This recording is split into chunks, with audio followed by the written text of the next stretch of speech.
Vijayan sir നമസ്കാരം. തുടങ്ങുമല്ലേ Vijayan sir?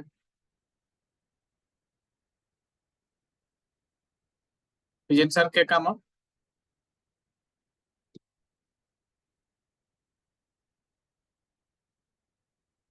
Vijayan sir കേൾക്കാമോ?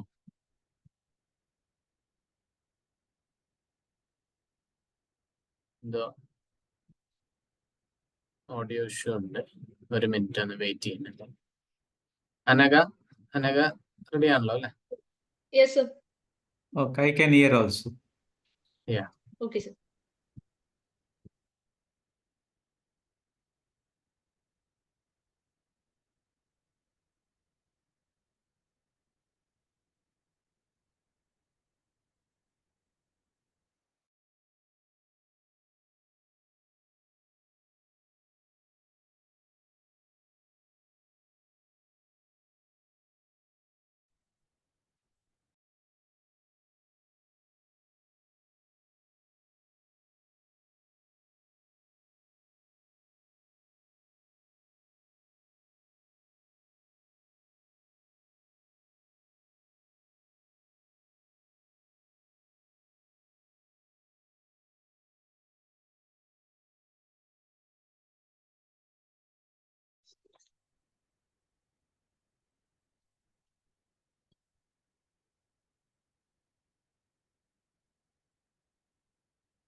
Vijayan sir കേൾക്കാമോ? ഞാൻ പറയുന്നത് കേൾക്കാമോ ജോ? ഇപ്പൊ കേൾക്കാം. നേരത്തെ കേൾക്കുന്നില്ലായിരുന്നു. എന്തോ പ്രശ്നമായിരുന്നു. ഓക്കെ. എല്ലാരും ജോയിൻ ചെയ്തിട്ടുണ്ടോ? ജോയിൻ ചെയ്യാം. നമുക്ക് സ്റ്റാർട്ട് ചെയ്താലോ? ശരി, സ്റ്റാർട്ട് ചെയ്യാം. Anagha, over to you. Yes, sir. Okay. Good evening all. എല്ലാവർക്കും നമസ്കാരം. Kerala state platform on climate action for youth and ചിൽഡ്രന്റെ മന്ത്ലി സീരീസിന്റെ ഭാഗമായിട്ടുള്ള മൂന്നാമത്തെ ഓൺലൈൻ മീറ്റിംഗ് ആണ് ഇന്ന് നടക്കുന്നത്. Role of youth in waste management to mitigate climate change and experience of COP28 എന്നതാണ് ഈ മീറ്റിംഗിന്റെ വിഷയം. ആദ്യമായി ഈ മീറ്റിംഗിൽ സ്വാഗതം ആശംസിച്ച് സംസാരിക്കാനായി യൂണിസെഫ് കേരള റീജിയന്റെ കൺസൾട്ടന്റ് ആയ ജോ സാറിനെ ക്ഷണിക്കുന്നു. Sir please. Thank you Anagha. എല്ലാവർക്കും നമസ്കാരം. കേരള നിയമസഭയും കേരള നിയമസഭ പാർലമെന്ററി സ്റ്റഡീസ് സെന്ററും ചേർന്ന് യൂണിസെഫും ചേർന്ന് സംയുക്തമായി നടത്തിവരുന്ന ഈ മൂന്നാമത്തെ ഓൺലൈൻ സെഷനാണ് ഇന്ന് നടക്കുന്നത്. ഈ പ്രോഗ്രാം ഏകദേശം 2 വർഷം മുമ്പ് കേരള നിയമസഭ യൂണിസെഫുമായി ചേർന്ന് നാംബ് എന്ന പേരിൽ നടപ്പിലാക്കി വരുന്നതാണ്. പരിസ്ഥിതി ദിനവുമായി ബന്ധപ്പെട്ട് സംസ്ഥാന തലത്തിലെ കാലാവസ്ഥ അസംബ്ലി നടപ്പിലാക്കുകയും അതുപോലെ തന്നെ അതിനുശേഷം സംസ്ഥാന തലത്തില് ഒരു കാലാവസ്ഥ വേദി എന്ന ആശയത്തോട് ചേർന്ന് നിന്നുകൊണ്ട് എല്ലാ ജില്ലകളിൽ നിന്ന് യുവജനങ്ങളുടെയും വിദ്യാർത്ഥികളുടെയും പ്രതിനിധികളെ ഉൾപ്പെടുത്തിക്കൊണ്ടുള്ള ഒരു കാലാവസ്ഥ വേദി ബഹുമാനപ്പെട്ട സ്പീക്കറുടെ അധ്യക്ഷതയിൽ രൂപീകരിക്കുകയുണ്ടായി. അതിൽ നിന്ന് ഉരുത്തിരിഞ്ഞ ഒരു ആശയമാണ് എല്ലാ മാസവും ഈ കാലാവസ്ഥ വേദിയിലുള്ള യുവജനങ്ങൾക്കും അതുകൂടാതെ വിവിധ വകുപ്പുകളുടെ കീഴിൽ പ്രവർത്തിക്കുന്ന സന്നദ്ധ പ്രവർത്തകർക്കുമായിട്ടുള്ള ഒരു ഓൺലൈൻ പ്രോഗ്രാം, എസ്പെഷ്യലി കാലാവസ്ഥ വ്യതിയാന പ്രവർത്തനങ്ങളുമായി ബന്ധപ്പെട്ടും കാലാവസ്ഥ വ്യതിയാനത്തിന്റെ ശാസ്ത്രീയമായ വശങ്ങളെയും ഉൾപ്പെടുത്തിക്കൊണ്ട് ഒരു പരിശീലന പ്രോഗ്രാം എന്ന രീതിയിൽ എല്ലാ മാസവും ഒരു ദിവസം വിദഗ്ധരെ ഉൾപ്പെടുത്തിക്കൊണ്ട് നടത്തുന്നതിനായിട്ട് തീരുമാനിച്ചിരുന്നു. ആ രീതിയിൽ 2023 ഒക്ടോബർ മാസം 13-ാം തീയതിയാണ് ഇത് തുടങ്ങിയത്. അപ്പൊ അങ്ങനെ നോക്കുമ്പോൾ ഇത് മൂന്നാമത്തെ മീറ്റിംഗ് ആണ്. ഞാൻ സമയം അധികം എടുക്കുന്നില്ല, കുറച്ച് ലേറ്റായി തുടങ്ങുവാനായിട്ട്. അപ്പൊ ഞാൻ എൻ്റെ കർത്തവ്യത്തിലോട്ട് കിടക്കട്ടെ. ഇന്ന് നമ്മുടെ ഈ പ്രോഗ്രാമിന് ആമുഖ പ്രഭാഷണം നടത്തുന്നത് ബഹുമാനപ്പെട്ട KLAMS എക്സിക്യൂട്ടീവ് ഡയറക്ടർ ആയിട്ടുള്ള MS വിജയൻ സാറാണ്. സാറിനെ ഈ മീറ്റിംഗിലേക്ക് ഹാർദവമായി സ്വാഗതം ചെയ്യുന്നു. Thank you.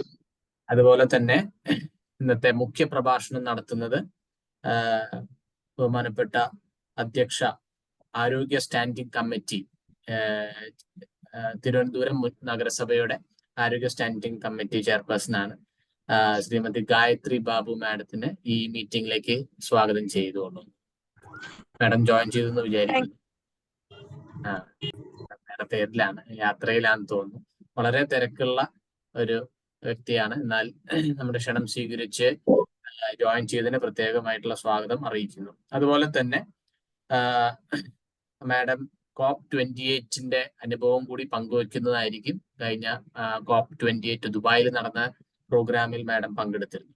അതുപോലെ തന്നെ നമുക്ക് എസ്പെഷ്യലി യുവജന പ്രതിനിധി എന്ന രീതിയിൽ സുഹാന RH, സ്റ്റേറ്റ് യൂത്ത് കോർഡിനേറ്റർ, മാലിന്യമുക്ത നവകേരളം, അതുപോലെ തന്നെ യങ് സ്കോളർ അവാർഡ് കിട്ടിയ യൂണിസെഫ് ഇന്ത്യ 2022 അവാർഡ് കിട്ടിയ വ്യക്തിത്വമാണ് സുഹാന RH. സുഹാന COP27 ഈജിപ്തിലും പങ്കെടുത്തിരുന്നു. സുഹാന കൂടുതലായിട്ടും സുഹാനയുടെ എക്സ്പീരിയൻസസ് ആയിരിക്കും ഷെയർ ചെയ്യുന്നത്. കൂടാതെ യുവജനങ്ങൾ എന്ന രീതിയിൽ വേസ്റ്റ് മാനേജ്മെന്റ് എങ്ങനെ നമുക്ക് കൈകാര്യം ചെയ്യാനായിട്ട് സാധിക്കും, എങ്ങനെ അതുമൂലം നമുക്ക് കാലാവസ്ഥ വ്യതിയാന വിഷയങ്ങളിൽ ഇടപെടാനായിട്ട് സാധിക്കും എന്നുള്ളതിനെ കുറിച്ചായിരിക്കും സുഹാന സംസാരിക്കുന്നത്. അതുകൂടാതെ സുഹാനയെ പ്രത്യേകം സ്വാഗതം ചെയ്യുന്നു. അതുകൂടാതെ ഇന്നത്തെ വോട്ട് ഓഫ് താങ്ക്സ് പറയുന്നത് ലൂക്കോസ് P. ലൂക്കാണ്. അദ്ദേഹം കോട്ടയം ജില്ലയുടെ യുവജന പ്രതിനിധിയാണ്. ഈ വേദിയിൽ അദ്ദേഹത്തെയും ഈ മീറ്റിംഗിലേക്ക് സ്വാഗതം ചെയ്യുന്നു. അതുകൂടാതെ ഹൈദരാബാദിലെ DRR ഓഫീസറായിട്ട് യൂണിസെഫിൽ പ്രവർത്തിക്കുന്ന ഡോക്ടർ മഹേന്ദ്ര രാജാറാം ഉണ്ട്. Dr. Mahendra, we would like to, on behalf of the KLAMS organizing committee and UNICEF, we would like to welcome you also into this meeting. And we also welcome Mr. Suresh, who is our IT person from Chennai UNICEF. We would like to welcome you, and we also would like to welcome എല്ലാ യുവജന പ്രതിനിധികൾ, ഈ വേദിയിലുള്ള യുവജന പ്രതിനിധികൾ, അതുകൂടാതെ ഭൂമിത്ര സേനയിലുള്ള മറ്റംഗങ്ങൾ, കൈലയുടെ പ്രതിനിധികൾ, സാമൂഹ്യ സന്നദ്ധ സേന, NSS, student police cadet, NCC, അങ്ങനെ വിവിധ വകുപ്പുകളുടെ കീഴിൽ പ്രവർത്തിക്കുന്ന സന്നദ്ധ പ്രവർത്തകർ എല്ലാവരും ഈ മീറ്റിംഗിലേക്ക് സ്വാഗതം ചെയ്യുന്നു. ഇന്ന് കഴിഞ്ഞ മീറ്റിങ്ങുകളെ അപേക്ഷിച്ച് കുറച്ച് പാർട്ടിസിപ്പേഷൻ കുറവാണെന്ന് കാണുന്നു. കഴിഞ്ഞ മീറ്റിംഗിൽ ഏകദേശം നമുക്ക് എനിക്ക് തോന്നുന്നു 250-ലധികം പാർട്ടിസിപ്പൻസ് ഉണ്ടായിരുന്നു. ഒരുപക്ഷെ സ്കൂളിന്റെ ട്യൂഷന്റെയും കാര്യങ്ങളും കൊണ്ടൊക്കെ ആയിരിക്കാം എന്ന് തോന്നുന്നു. എന്നിരുന്നാലും കടന്നു വന്നിരിക്കുന്ന എല്ലാവരെയും ഒരിക്കൽ കൂടി സ്വാഗതം ചെയ്തുകൊണ്ട് എന്റെ കർത്തവ്യത്തിൽ നിന്ന് വിരമിക്കുന്നു. അനഘ. Thank you sir. അടുത്തതായി ആമുഖ പ്രഭാഷണത്തിനായി KLAMS executive director Shri MS Vijayan സാറിനെ സാദരം ക്ഷണിക്കുന്നു. Sir please. Thank you Anagha. Jo ഇവിടെ സൂചിപ്പിച്ചതുപോലെ കാലാവസ്ഥാ വേദിയുടെ 3ാമത്തെ ഓൺലൈൻ സമ്മേളനമാണ് ഇപ്പോൾ നമ്മൾ ഇവിടെ നടത്തുന്നത്. അപ്പൊ കാലാവസ്ഥാ വ്യതിയാനം സംബന്ധിച്ച വിവിധ വിഷയങ്ങളാണ് നമ്മൾ ഓരോ മാസവും തിരഞ്ഞെടുക്കുന്നത് അല്ലേ. ഈ മാസം നമ്മൾ തിരഞ്ഞെടുത്തിരിക്കുന്നത് role of youth in waste management to mitigate climate changes and experience of COP, അതായത് കോൺഫറൻസ് ഓഫ് പാർട്ടീസ്. അതാണ് നമ്മൾ ഇന്ന് തിരഞ്ഞെടുത്തിരിക്കുന്നത്. ഈ പറഞ്ഞതുപോലെ ഇന്നിപ്പോ പാർട്ടിസിപ്പേഷൻ കുറവാണെന്ന് ജോ സൂചിപ്പിച്ചു. അത് എന്തുകൊണ്ടാണെന്ന് നമുക്കൊന്ന് പരിശോധിക്കണം. കാരണം ഇനി എക്സാമിന്റെ ഒക്കെ സമയമാണോ ഉള്ളത് നമ്മൾ നോക്കണം. കാരണം കുട്ടികളാണല്ലോ ഇതിന്റെ ഏറ്റവും, യുവജനങ്ങളുമാണ് ഇതിന്റെ ഏറ്റവും പ്രധാനപ്പെട്ട അംഗങ്ങൾ. അപ്പൊ അവരുടെ പാർട്ടിസിപ്പേഷൻ കുറയാൻ പാടില്ല.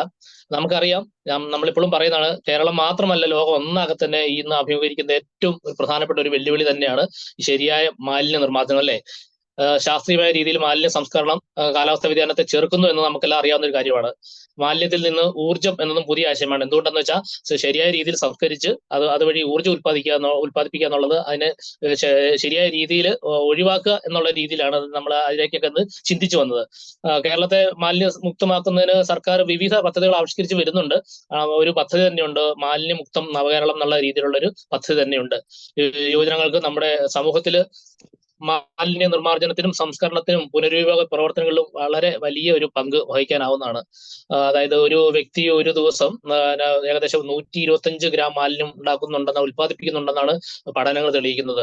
അങ്ങനെ വരുമ്പോൾ 4-5 പേരുള്ള ഒരു കുടുംബത്തിൽ നിന്ന് എത്ര നമുക്ക് ആലോചിച്ച് നോക്കാനുള്ള 500 കിലോയോളം മാലിന്യം ഇങ്ങനെ കുന്നുകൂടുന്നുണ്ട്. അപ്പം അങ്ങനെ നോക്കിയാൽ കേരളത്തിൽ ഒരു ദിവസം എത്ര ടൺ മാലിന്യങ്ങളാണോ നാം ഉൽപ്പാദിപ്പിക്കുന്നത്. നമുക്ക് അവ ശരിയായ രീതിയിൽ സംസ്കരിച്ചില്ലെങ്കിൽ ആ അവസ്ഥ എന്താവും നമുക്ക് ആലോചിച്ചാൽ നമുക്ക് അനുഭവം ഉണ്ട് അല്ലെ. എറണാകുളം ജില്ലയിലെ മാലിന്യം കൂമ്പാരം തീപിടിക്കുകയും വളരെയധികം പാരിസ്ഥിതിക പ്രശ്നങ്ങൾ ഉണ്ടാക്കുകയൊക്കെ ചെയ്തിട്ട് നമുക്കെല്ലാം വായിച്ചറിയാവുന്നതാണ്. അതുപോലെ തന്നെ ഇപ്പൊ ഡൽഹി ഇപ്പൊ ഫേസ് ചെയ്തുകൊണ്ടിരിക്കുന്ന പ്രശ്നങ്ങൾ കാരണം അതും ഈ പറഞ്ഞ പോലെ കാലാവസ്ഥാ വ്യതിയാനം എന്തുകൊണ്ടാണെന്ന് വെച്ചാൽ മാലിന്യ സംസ്കരണത്തിന്റെ ഒരു ശരിയായ രീതിയിലുള്ള മാലിന്യ സംസ്കരണത്തിന്റെ പോരാഴിക ഒക്കെയാണ് അതിൽ കാണുന്നത്. അപ്പൊ ഈ നമ്മുടെ പൊതു ഇടങ്ങൾ, അതായത് ജലാശയങ്ങൾ മാലിന്യമുക്തമാക്കണമെങ്കിൽ നമ്മൾ എല്ലാവരും ഒത്തൊരുമിച്ച് പ്രവർത്തിച്ചാൽ മാത്രമേ പറ്റുകയുള്ളൂ. സർക്കാരിന്റെ സംവിധാനങ്ങളെ ചേർന്ന് നമ്മൾ പ്രവർത്തിക്കണം. ഈ കാലാവസ്ഥാ വേദിയിലുള്ള പലരും ഇതിന് വളരെയധികം നല്ല രീതിയിൽ ചെയ്യുന്നുണ്ടെന്ന് നമുക്കറിയാം. എന്തുകൊണ്ടാണ് നമ്മൾ ഇത്തരം വിഷയങ്ങളിൽ കുട്ടികളിലേക്കും യുവജനങ്ങളിലേക്കും കൂടുതൽ ശ്രദ്ധ കേന്ദ്രീകരിക്കുന്നത് എപ്പോഴും ചോദിക്കും. കാരണം എന്താണ്? കാരണം പ്രകൃതിയുമായിട്ട് കൂടുതൽ സമ്പർക്കമുള്ളവര് എന്ന നിലയിൽ പ്രകൃതിയെ സംരക്ഷിക്കുന്നതിനും അതിന്റെ സുസ്ഥിരത വികസനത്തിനും മുതിർന്നവരെക്കാൾ കൂടുതൽ പങ്ക് എപ്പോഴും വഹിക്കുന്ന കുട്ടികളും യുവാക്കളുമാണ് അല്ലെ. മുതിർന്നവരെക്കാൾ കൂടുതൽ അന്തരീക്ഷത്തിലേക്ക് മാലിന്യങ്ങൾ വലിച്ചെറിയാൻ ഒരു പ്രവണത എന്ന് വെച്ചാൽ ഒരു അശ്രദ്ധമായിട്ട് അങ്ങനെയൊക്കെ നമ്മൾ കാണുന്നുണ്ട്. പക്ഷെ എല്ലാവരും അല്ല, നമുക്ക് ഒരുമിച്ച് എല്ലാവരും അടച്ചു പറയാൻ പറ്റില്ല. വളരെയധികം ഇക്കാര്യങ്ങളിലൊക്കെ ശ്രദ്ധിക്കുന്ന കൂടുതൽ പേരുണ്ട്. പക്ഷെ നമ്മുടെ സ്കൂള്, കോളേജ്, പിന്നെ അതുപോലെ ജോലി സ്ഥലങ്ങളിലൊക്കെ ധാരാളം പ്ലാസ്റ്റിക് മാലിന്യങ്ങൾ അലക്ഷ്യമായി വലിച്ചെറിയുന്നുണ്ടെങ്കിൽ നമ്മളെല്ലാവരും അത് വളരെ ശ്രദ്ധിച്ച് നമ്മൾ അതിനെതിരെ പ്രവർത്തിക്കണം. അതുപോലെ തന്നെ തീരെ നിസ്സാരം നമ്മൾ ഉപയോഗിക്കുന്ന മിഠായി കടലാസുകൾ, സ്കൂളിൽ കുട്ടികളൊക്കെ ആണെങ്കിൽ മിഠായി കടലാസ് പോലും വലിച്ചെറിയുന്നത് അത് തൊട്ട് നമ്മൾ ശ്രദ്ധിക്കേണ്ടതുണ്ട്. എന്നാൽ എല്ലാവരും ഈ പറഞ്ഞ പോലെ മാലിന്യ നിർമ്മാർജ്ജനത്തിന്റെ പ്രാധാന്യത്തെക്കുറിച്ചും അന്തരീക്ഷ മലിനീകരണം കൊണ്ടുണ്ടാകുന്ന പ്രത്യാഘാതങ്ങളെ കുറിച്ചും ഒക്കെ നിങ്ങൾ ബോധവാന്മാരാകണം. അതനുസരിച്ചാണ് വരും തലമുറയും ഇതേ രീതിയിൽ മെച്ചപ്പെട്ടു വരൂ. കാരണം നിങ്ങൾ പഠിച്ചിട്ട് നിങ്ങൾ വരും തലമുറ നിങ്ങളുടെ ഫ്രണ്ട്സിനോടും നിങ്ങളുടെ വീട്ടിലും എല്ലാം നിങ്ങളത് വളരെ നല്ല രീതിയിൽ സൂചിപ്പിക്കണം.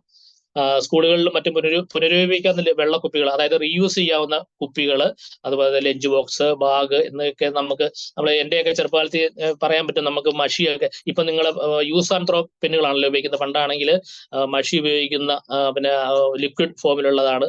പിന്നെ അതുപോലെ അത് വീണ്ടും വീണ്ടും ഉപയോഗിക്കുക. അതുപോലെ മഷി തണ്ടുകൾ പിന്നെ വേറെ കിട്ടും, റീഫില്ല് ചെയ്യാവുന്നതാണ്. ഇപ്പോഴെങ്ങനെയാ, നമ്മൾ എത്ര വലിയ വില കൂടിയ പേനകളാണേലും അത് യൂസ് ആൻഡ് ത്രോ തീർന്നു കഴിയുമ്പോൾ നമ്മളൊന്നുമില്ല, നമുക്ക് പൈസയൊന്നും നമ്മൾ നോക്കാതെ അങ്ങനെ തന്നെ നിങ്ങൾ ഓർത്ത് നോക്കിയ വിദ്യാലയങ്ങളും സ്കൂൾ കോളേജ് തലങ്ങളിൽ എത്രയോ അധികം പേനകളൊക്കെ നമ്മളിങ്ങനെ വലിച്ചെറിയുന്നു പിന്നെ നമ്മുടെ പരിസ്ഥിതിയിലേക്ക്. അതൊക്കെ ഈ പറഞ്ഞ പോലെ ആലപ്പുഴയിലാണെന്ന് എനിക്ക് തോന്നുന്നു, ഏതോ ഒരു ക്ലബ്ബോ ഒരു സംഘടന ഇത് ഇങ്ങനെ വലിച്ചെറിയുന്ന പേനകൾ സംഭരിക്കാനോ അത് റീയൂസ് ചെയ്യാനോ ഒക്കെ എന്തോ ഒരു പ്രോജക്റ്റ് ഒക്കെ അവർ ആലോചിച്ച് വരുന്നുള്ള കാര്യം ഞാൻ അറിഞ്ഞിട്ടുണ്ട്. അപ്പൊ ഇങ്ങനെ പ്ലാസ്റ്റിക്കിന്റെ ഉപയോഗം പരമാവധി കുറയ്ക്കുക. അതുപോലെ തന്നെ കേൾക്കുന്നുണ്ടോ? ഇതുണ്ടോ? കേൾക്കാം, ക്ലിയർ ആണ്. ഓക്കെ. നമ്മുടെ ഇതുപോലെയുള്ള ചെറിയ ചെറിയ കാര്യങ്ങൾ നമ്മൾ ശ്രദ്ധിച്ചാൽ വളരെ നല്ലൊരു ലക്ഷ്യം നമുക്ക് നേടിയെടുക്കാൻ പറ്റും, അല്ലെ? ഇത്തരം കാര്യങ്ങളിൽ വളരെ അത് അർഹിക്കുന്ന പ്രാധാന്യത്തോടു കൂടി തന്നെയാണ് യുനിസെഫ് പോലുള്ള അന്താരാഷ്ട്ര ഏജൻസികളൊക്കെ നമ്മൾ കൈകാര്യം ചെയ്യുന്നത്. അപ്പൊ ഈ ഉദ്യമങ്ങളോടൊപ്പം തന്നെ ചേർന്ന് പ്രവർത്തിക്കുന്നതിൽ കേലാംസിന് വളരെയധികം സന്തോഷമുണ്ട്. ഇങ്ങനെയുള്ള പ്രവർത്തനങ്ങളിൽ ഒത്തൊരുമിച്ച് നിൽക്കാൻ നമ്മളെല്ലാവരും പ്രതിജ്ഞാബദ്ധരാണ്. അപ്പൊ നമ്മളെല്ലാവരും ഇതിനോടൊപ്പം തന്നെ നിൽക്കണം. ഇനിയിപ്പം നിങ്ങൾ കാതോർക്കുന്നത്, ഇന്ന് നമ്മളോട് സംസാരിക്കുന്നത് ജോ പറഞ്ഞതുപോലെ കാലാവസ്ഥ ഉച്ചകോടിയായ കോൺഫറൻസ് ഓഫ് പാർട്ടീസിൽ പങ്കെടുത്ത 2 പേരാണ്, അല്ലെ? പറഞ്ഞു, നഗരസഭ ആരോഗ്യ standing committee chairperson Shrimati Gayathri Babu, അതുപോലെ തന്നെ മാലിന്യമുക്ത കേരള പദ്ധതിയിൽ പ്രവർത്തിക്കുന്ന സുഹാന. ഇവരൊക്കെ ഈ കാര്യത്തിൽ നിങ്ങളോട് എന്ത് കാര്യങ്ങളാണ് പറയാനുള്ളതെന്ന് നമുക്ക് ചെവി ഓർക്കാം. അതോടുകൂടി പിന്നെ എന്റെ ഈ വാക്കുകൾ വിവരിക്കുന്ന അവരുടെ വാക്കുകൾ നമുക്ക് ശ്രമിക്കാം.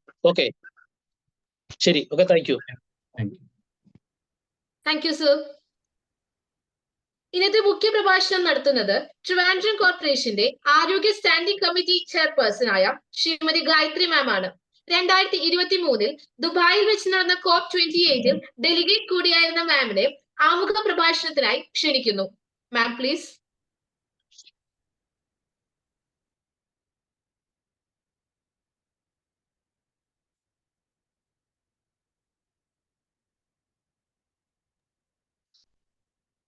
ഗായത്രി മാഡം കേൾക്കാമോ?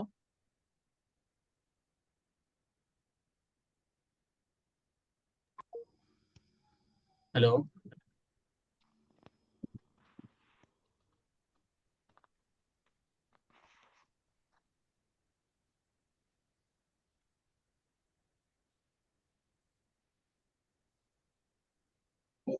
മാഡം ട്രാവൽ ചെയ്യാൻ തോന്നുന്നു. ഞാനൊന്ന് വിളിക്കട്ടെ.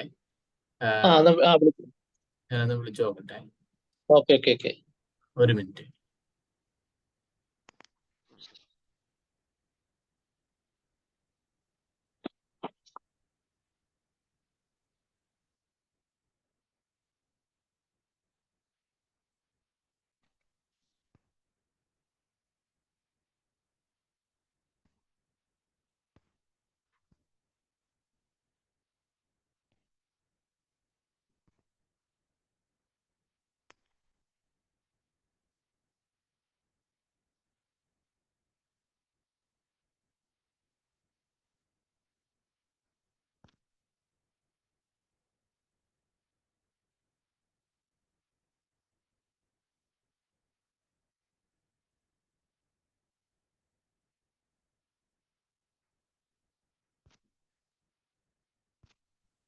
മാഡം ഇപ്പൊ ജോയിൻ ചെയ്യുവേ. കണക്ഷൻ ഇഷ്യൂ ആയിട്ട് ഡിസ്കണക്ട് ആയി പോയതാണ്. മീൻ ടൈം പങ്കെടുക്കുന്നവര് നിങ്ങളുടെ പേരും അതുപോലെ ഇപ്പൊ ഭൂമിത്ര സേനയാണോ, NYC ആണോ, അതുപോലെ SPC ആണോ എന്നുള്ളതേ പറ്റുമെങ്കിൽ ചാറ്റിലൊന്ന് നിങ്ങളുടെ പേരും നിങ്ങളുടെ ഇൻസ്റ്റിറ്റ്യൂഷന്റെ പേരും ഒന്ന് ടൈപ്പ് ചെയ്യാനായിട്ട് ശ്രമിക്കാം. നിങ്ങളെ തന്നെ ഒന്ന് പരിചയപ്പെടുത്താൻ വേണ്ടിയിട്ടാണ്. എല്ലാവരും അൺമ്യൂട്ട് ചെയ്ത് പറയാനായിട്ടുള്ള സമയം ഇല്ലാത്തതുകൊണ്ടാണ് ചാറ്റിലിട്ട് ഇടാൻ പറഞ്ഞത്.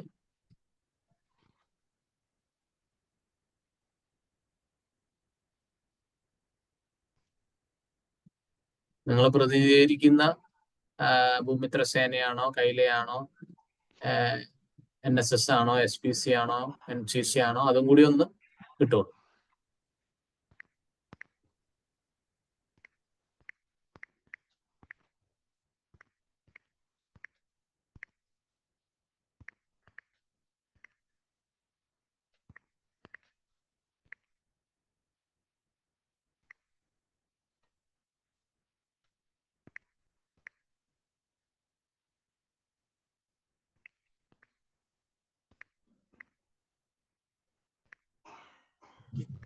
ഹലോ, കേൾക്കാമോ? കേൾക്കാം മാഡം, ഇപ്പൊ ക്ലിയർ ആണ്. മാഡത്തിന്റെ സമയമാണ്. മാഡം ഇൻട്രൊഡക്ഷൻ തന്നിരുന്നു. ഓക്കെ ഞാൻ സ്റ്റാർട്ട് ചെയ്യാം. ചെയ്തു.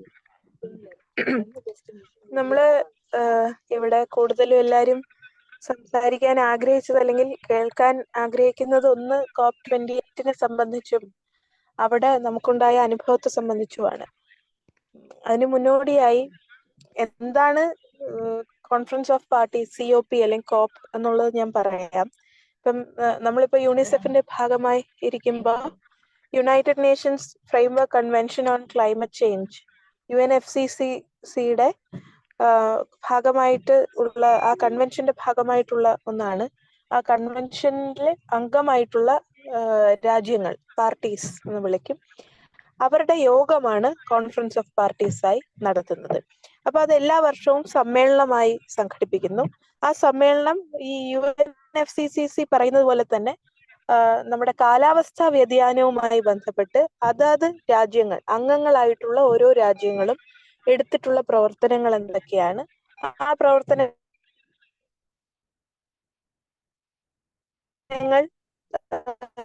എത്തരത്തിൽ ഏകോപിപ്പിക്കാൻ കഴിയും, എന്ത് സംഭാവനയാണ് ഓരോ രാജ്യങ്ങൾക്കും എത്തിക്കാൻ, എന്തൊക്കെ പുതിയ പദ്ധതികൾ ആലോചിച്ചിട്ടുണ്ട് തുടങ്ങിയ കാര്യങ്ങൾ ചർച്ച ചെയ്യാനാണ് ഈ കോൺഫറൻസ് ഉപയോഗിക്കുന്നത്. കേൾക്കാമോ? ക്ലിയർ ആണ് കേൾക്കാം. ഓക്കെ. കാണാൻ പറ്റുന്നില്ല, പക്ഷെ കേൾക്കാം. കാണാൻ ബുദ്ധിമുട്ടായിരിക്കും, ഞാൻ യാത്രയിലാണ്. No problem. ഓക്കെ. അപ്പോ ഇപ്പൊ മ്യൂട്ടായി മാഡം.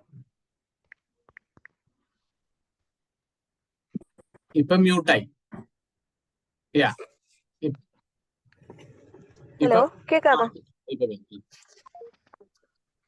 1994 UNFCCC ആരംഭിക്കുന്നത്. ഞാൻ പങ്കെടുത്തത് കോൺഫറൻസ് ഓഫ് പാർട്ടീസ് 28ാമത്തെ യോഗത്തിലാണ്, COP28. അത് നടന്നതാണ് ദുബായിൽ. അടുത്തത് മറ്റൊരു രാജ്യത്തായിരിക്കും ഉണ്ടാവുക. അപ്പോൾ ഇത്തവണ കോൺഫറൻസ് ഓഫ് പാർട്ടീസിൽ ഏറ്റവും പ്രധാനമായി കണക്കാക്കുന്നത് മാലിന്യ നിർമ്മാർജ്ജനത്തെ സംബന്ധിച്ചുള്ള കാര്യങ്ങളാണ്. കാലാവസ്ഥാ വ്യതിയാനത്തിൽ മാലിന്യ നിർമ്മാർജ്ജനത്തിന് വലിയ പങ്ക് വഹിക്കാനുണ്ട് എന്നതാണ് പൊതുവിൽ രാജ്യങ്ങൾ തിരിച്ചറിഞ്ഞിട്ടുള്ള ഒരു വസ്തുത. അതിൽ നമുക്ക് എന്തൊക്കെ മാതൃകകൾ സ്വീകരിക്കാൻ കഴിയും എന്നതിനെ സംബന്ധിച്ചുള്ള ഒരു അവലോകനമാണ് നിലവിൽ നടന്നുകൊണ്ടിരിക്കുന്നത്. അപ്പൊ ഞാൻ പറഞ്ഞല്ലോ, പങ്കെടുക്കുന്ന ഒന്നിൽ ഇന്ത്യയുടെ പ്രതിനിധിയായി കേരളത്തിൽ നിന്ന് പങ്കെടുപ്പിക്കണമെങ്കിൽ കേരളം അത്ര മുന്നോട്ട് ഈ മാലിന്യ നിർമ്മാർജ്ജനവുമായി ബന്ധപ്പെട്ട പ്രവർത്തനങ്ങൾ അത്ര മുന്നോട്ട് കൊണ്ടുപോയിട്ടുണ്ട് എന്നതുകൊണ്ടാണ്. അപ്പൊ എന്തൊക്കെയാണ് ആ പ്രവർത്തനങ്ങൾ എന്നതിനെ കുറിച്ച് ഒരു ധാരണ കേരളീയർ എന്ന നിലയിൽ നമുക്കുണ്ടാകണം. ആ കാര്യങ്ങളിൽ നമുക്ക് എത്രമാത്രം പങ്കുവയ്ക്കാൻ കഴിഞ്ഞിട്ടുണ്ട് എന്നതും നമ്മൾ തിരിച്ചറിയേണ്ടത്.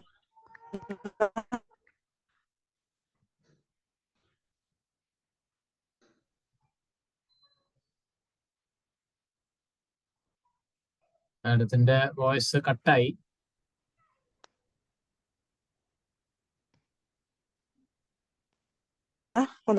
ഒന്ന് നമ്മുടെ സംസ്ഥാന പദ്ധതികൾ തയ്യാറാക്കിയിട്ടുണ്ട്. അതിലൊരു പ്രധാനപ്പെട്ട പദ്ധതിയാണ് മാലിന്യമുക്തം നവകേരളം എന്ന് പറഞ്ഞുള്ള ക്യാമ്പയിൻ. അതൊരു ക്യാമ്പയിനായി നടന്നു പോരുന്നതാണ്. അപ്പോൾ വിവിധ പദ്ധതികളിൽ ഈ ഒരു പദ്ധതിയെ ക്യാമ്പയിൻ മോഡിൽ എടുക്കാനുള്ള കാരണം തന്നെ ഇത്തരം കാര്യങ്ങൾക്ക് ജനകീയ പങ്കാളിത്തം ഉണ്ടാകണം എന്നുള്ളത് കൊണ്ടാണ്. അപ്പൊ ആളുകൾ ആകെയും ഹലോ കേൾക്കാം. കേൾക്കാം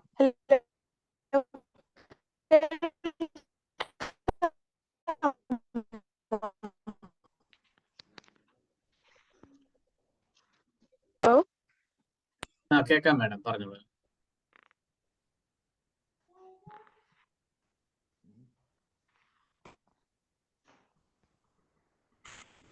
ഇപ്പൊ കേൾക്കുന്നില്ല.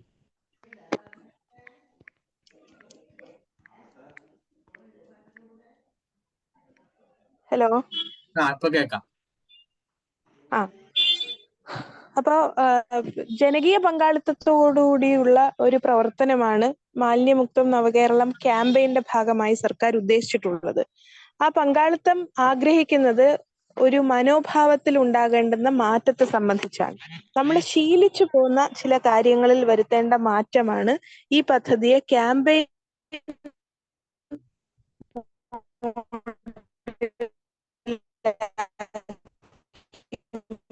മാറ്റാനുള്ള. നിങ്ങളുടെ ഉള്ളിൽ ഉണ്ടാകാം ഹരിതകർമ്മ സേന എന്ന് പറയുന്ന പച്ച വസ്ത്രം ധരിച്ച്, പച്ച യൂണിഫോം ധരിച്ചു വരുന്ന ഒരു ടീം നിങ്ങളുടെ പലരുടെയും വീടുകളിൽ ദൈനംദിനമായോ മാസത്തിൽ 2 തവണയായോ ഒക്കെ വരുന്നുണ്ടാവും. ആ ഹരിതകർമ്മ സേന ഉദ്ദേശിക്കുന്നത് നമ്മുടെ വീട്ടിലെ അജൈവ മാലിന്യങ്ങൾ എടുത്തു മാറ്റാൻ വേണ്ടിയിട്ടാണ്.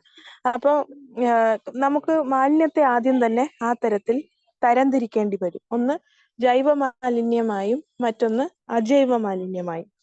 ജൈവ മാലിന്യം നമ്മുടെ ഭക്ഷണ പദാർത്ഥങ്ങളിൽ നിന്ന് ബാക്കിയാവുന്നത്, അല്ലെങ്കിൽ അഴുകുന്ന മാലിന്യം, നമ്മുടെ മണ്ണിനോട് അലിഞ്ഞു ചേരുന്ന മാലിന്യം, ഭൂമിക്ക് ഏറ്റവും കുഴപ്പമുണ്ടാക്കാത്ത മാലിന്യത്തെയാണ് നമ്മൾ ജൈവ മാലിന്യം എന്ന് വിളിക്കുന്നത്, ഓർഗാനിക് വേസ്റ്റ് എന്ന്. അജൈവ മാലിന്യം ആയി കണക്കാക്കുന്നത് നമുക്ക് പുനഃചംക്രമണം ചെയ്യേണ്ടി വരുന്ന, റീസൈക്കിൾ ചെയ്യേണ്ടി വരുന്ന, റീയൂസ് ചെയ്യേണ്ടി വരുന്ന, ചിലപ്പോൾ ഡിസ്ട്രോയ് ചെയ്യേണ്ടി വരുന്ന മാലിന്യത്തെയാണ് നമ്മൾ അജൈവ മാലിന്യം അല്ലെങ്കിൽ ഇനോർഗാനിക് വേസ്റ്റ് എന്ന് കണക്കാക്കുന്നത്. അപ്പൊ ഈ അജൈവ മാലിന്യത്തെ കൈകാര്യം ചെയ്യാൻ നമുക്കൊരു നല്ല പദ്ധതി ഉണ്ടെങ്കിൽ തന്നെ, ഒരു സെക്കൻഡ് ഒന്ന്. ഓക്കെ,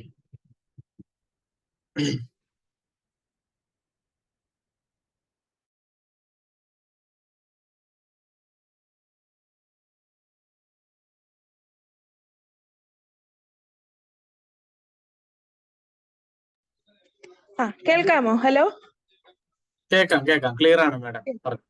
അപ്പൊ ഈ അജൈവ മാലിന്യത്തെ കൈകാര്യം ചെയ്യാനാണ് നഗരസഭയ്ക്ക് വ്യക്തമായ ഒരു പ്ലാൻ ഉള്ളത്. അത് നമ്മുടെ ഹരിതകർമ്മ സേന മുഖേന ചെയ്യുന്ന ഒന്നാണ്. അപ്പൊ ഇവിടെ നേരത്തെ സൂചിപ്പിച്ചല്ലോ ലിറ്ററിങ്ങിനെ സംബന്ധിച്ച്. നമുക്ക് ആവശ്യമില്ല എന്ന് തോന്നുന്ന, അല്ലെങ്കിൽ നമ്മുടെ ആവശ്യം കഴിഞ്ഞ, ഇനി ഉപയോഗിക്കേണ്ടതില്ല എന്ന് കണക്കാക്കുന്നവയാണ് നമ്മൾ മാലിന്യമായി, വേസ്റ്റായി കാണുന്നത്. അപ്പൊ ഇതില് വിവിധ തരം മാലിന്യങ്ങൾ ഉണ്ട് എന്ന് ഞാൻ സൂചിപ്പിച്ചു. ഈ മാലിന്യത്തെ കൈകാര്യം ചെയ്യേണ്ടുന്ന ഒരു അവസ്ഥ നമ്മൾ തിരിച്ചറിയാൻ തുടങ്ങിയത്, അല്ലെങ്കിൽ മാലിന്യം എത്ര ഗൗരവതരമാണ് എന്ന് നമ്മൾ തിരിച്ചറിയാൻ തുടങ്ങിയ സന്ദർഭങ്ങൾ നമുക്കൊന്ന് ഓർമ്മിച്ചാൽ മനസ്സിലാകും.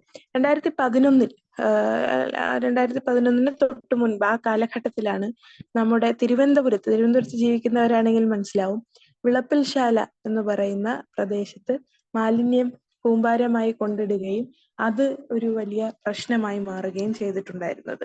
അപ്പൊ അവിടുത്തെ പ്രദേശവാസികൾ അതിനെ എതിർക്കുകയും ഇവിടെ ഇനി മാലിന്യം കൊണ്ടിടാൻ കഴിയില്ല എന്ന് പറയുകയും ഒക്കെ ചെയ്തു.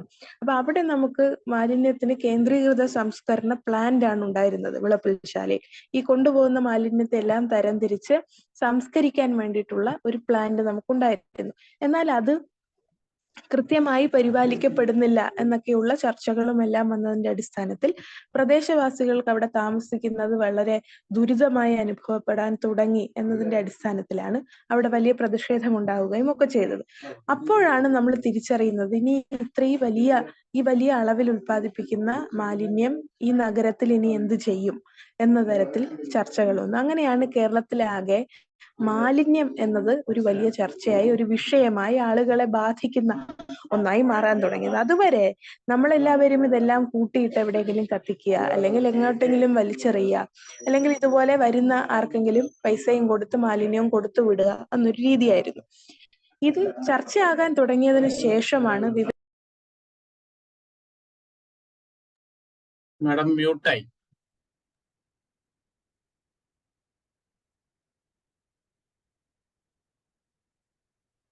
ഗായത്രി മാഡം മ്യൂട്ടായി പോയി. ഹലോ, കേക്കാം.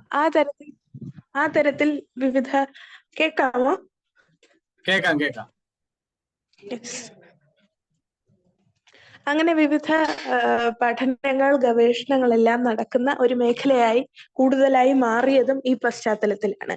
അങ്ങനെയാണ് കാലാവസ്ഥാ വ്യതിയാനവുമായി ബന്ധപ്പെടുത്തി നമ്മുടെ മാലിന്യത്തെ കൈകാര്യം ചെയ്യാൻ അല്ലെങ്കിൽ മാലിന്യത്തെ കണക്കാക്കാനൊക്കെ നമ്മൾ തീരുമാനിക്കുന്നത്. ഇതിൽ ഇപ്പൊ ഞാൻ സൂചിപ്പിച്ചതുപോലെ, ഞാൻ ഈ യാത്രയിലായതുകൊണ്ടാണ് ചെറിയ ചില തടസ്സങ്ങൾ വരുന്നത്, ക്ഷമിക്കണം. അപ്പൊ ഇതിൽ ഞാൻ സൂചിപ്പിച്ചതുപോലെ അതുവരെ ഇത്തരം പ്രശ്നങ്ങൾ ഉണ്ടാകുന്നത് വരെ, ഇപ്പൊ ഏറ്റവും റീസെന്റ് ആയി ഉണ്ടായത് ബ്രഹ്മപുരമാണ്. ഇത്തരം പ്രശ്നങ്ങൾ വരുന്ന ഘട്ടത്തിലാണ് നമ്മൾ ഇതിന്റെ തീവ്രത മനസ്സിലാക്കുന്നത്. അതുവരെ, അല്ലെങ്കിൽ ചിലപ്പോൾ ഇപ്പോഴും നമുക്ക് മാലിന്യം എന്നത് എങ്ങനെയെങ്കിലും നമ്മുടെ വീടുകളിൽ നിന്നോ നമുക്ക് ചുറ്റും ഉള്ള സ്ഥലത്ത് നിന്നോ ഒഴിവാക്കണം എന്നത് മാത്രമാണ് പലപ്പോഴും നമ്മുടെ ചിന്തയായി പോകുന്നത്. പകരം ഇത് നമ്മൾ ഒഴിവാക്കി കഴിഞ്ഞാൽ എവിടേക്കാണ് പോകുന്നത്, അത് എന്തൊക്കെ ആഫ്റ്റർ എഫക്ട്സ് ആണ് ക്രിയേറ്റ് ചെയ്യുന്നത് തുടങ്ങിയ കാര്യങ്ങളെ കുറിച്ച് ഒരു വലിയ ആലോചന നടക്കാറില്ലായിരുന്നു എന്നത് വേണം നമ്മൾ കാണാൻ. ഇപ്പോഴാണ് അങ്ങനെ ഒരു സംഗതിയിലേക്ക് നമ്മൾ വന്നിട്ടുള്ളത്. എന്നാൽ നമ്മുടെ രാജ്യത്ത് എല്ലായിടങ്ങളിലും കേരളത്തെ പോലെ ഇത്തരത്തിലൊരു സംഭാഷണമോ പ്രവർത്തനമോ നടക്കുന്നില്ല എന്ന് നമ്മൾ കാണണം. നമ്മൾ ഉൾപ്പെടെ ഇത്തരം സാഹചര്യങ്ങളിൽ നിന്നാണ് ഈ ഒരു പദ്ധതി രൂപീകരണത്തിലേക്കൊക്കെ എത്തിയിട്ടുള്ളത്. അപ്പോ നമ്മൾ കാണേണ്ടുന്ന ഒരു പ്രധാനപ്പെട്ട കാര്യം, ഒരു ചെറിയ സംസ്ഥാനം, ഇന്ത്യയിലെ ഒരു ചെറിയ സംസ്ഥാനമായിരിക്കെ അവിടുത്തെ മാലിന്യവുമായി ബന്ധപ്പെട്ട, ഒന്ന് ആലോചിച്ച് നോക്കൂ, വേസ്റ്റുമായി ബന്ധപ്പെട്ട കാര്യങ്ങൾ എങ്ങനെയാണ് ഒരു ചെറിയ സംസ്ഥാനം ചെയ്യുന്നത് അല്ലെങ്കിൽ കൈകാര്യം ചെയ്യുന്നത് എന്ന് മനസ്സിലാക്കാൻ നമ്മളെ 200-ലധികം രാജ്യങ്ങൾ, അതിൽ വലിയ അമേരിക്കയും ബ്രിട്ടനും പോലെയുള്ള ഏറ്റവും വലിയ സാമ്പത്തിക രാജ്യങ്ങളുണ്ട്, വികസിത രാജ്യങ്ങളുണ്ട്, ചൈന അടക്കമുള്ള വികസിത രാജ്യങ്ങളുണ്ട്, ഇന്ത്യയും പങ്കെടുക്കുന്നുണ്ട്. അവിടെ നമ്മളെ ക്ഷണിക്കുക എന്ന് പറയുന്നത് നമ്മുടെ പ്രവർത്തനത്തിലെ മികവാണ് നമ്മൾ തിരിച്ചറിയണം. അപ്പോ നഗരസഭ ഏറ്റെടുത്തിട്ടുള്ള പ്രവർത്തനത്തിലേക്ക് നമുക്ക് കടക്കാം. ആദ്യമായി നമ്മുടെ രാജ്യം പൊതുവായി കേന്ദ്രീകൃത മാലിന്യ സംസ്കരണ സംവിധാനം സ്വീകരിച്ചിട്ടുള്ള ഒരു രാജ്യമാണ്. അതായത് ഞാൻ നേരത്തെ സൂചിപ്പിച്ചതുപോലെ എല്ലാ വീടുകളിൽ നിന്നും എല്ലാ തരം മാലിന്യവും ഒരുമിച്ച് ശേഖരിച്ച് ആ ഒരുമിച്ച് ശേഖരിച്ച മാലിന്യം ഏതെങ്കിലും ഒരു സ്ഥലത്ത് ഒരു പോയിന്റിൽ കൊണ്ടുവന്ന് അവിടെ സംസ്കരിക്കാൻ എന്തെങ്കിലും സംവിധാനം ഒരുക്കുക എന്നതാണ് നമ്മുടെ രാജ്യം പൊതുവായി സ്വീകരിച്ചിട്ടുള്ളത്. എന്നാൽ ഇതിന്റെ ഭവിഷ്യത്തുകൾ നേരിട്ട് അനുഭവിച്ചുകൊണ്ടിരിക്കുന്ന ഒരു കാലഘട്ടത്തിലൂടെ നമ്മൾ കടന്നു പോകുന്നത് കൊണ്ടും അതിൽ വളരെ വിദഗ്ധ ആളുകളുടെ പഠനങ്ങൾ നടന്നതുകൊണ്ടും കേരളം തീരുമാനിച്ചത് നമ്മൾ ഡീസെൻട്രലൈസ്ഡ് വേസ്റ്റ് മാനേജ്മെന്റിലേക്ക് മാറണം എന്നതാണ്. അതായത് വികേന്ദ്രീകൃത മാലിന്യ സംസ്കരണ സംവിധാനം. അതിനർത്ഥം മാലിന്യം എവിടെയാണോ ഉൽപ്പാദിപ്പിക്കപ്പെടുന്നത് അവിടെ നിന്ന് എല്ലാം ശേഖരിച്ച ഒരു പോയിന്റ് എന്ന തരത്തിലല്ലാതെ ഉൽപ്പാദിപ്പിക്കുന്ന ഇടങ്ങളിൽ അല്ലെങ്കിൽ അതിന് പരിസരത്തായി തന്നെ അത് ശാസ്ത്രീയമായി സംസ്കരിക്കാനുള്ള സംവിധാനം ഒരുക്കുക. ഞാൻ നേരത്തെ സൂചിപ്പിച്ച അജൈവ മാലിന്യം, ഇനോർഗാനിക് വേസ്റ്റ്, നമ്മുടെ പ്ലാസ്റ്റിക്, തുണി, തെർമോകോൾ തുടങ്ങിയ അഴുകാത്ത മാലിന്യങ്ങളെ ശേഖരിച്ച് ഹരിതകർമ്മസേന ശേഖരിച്ച് അവ വിവിധ പോയിന്റുകൾ, നമ്മൾ മെറ്റീരിയൽ കളക്ഷൻ ഫെസിലിറ്റീസ് എന്ന് വിളിക്കുന്ന MCFകൾ പലരും കണ്ടിട്ടുണ്ടാവും.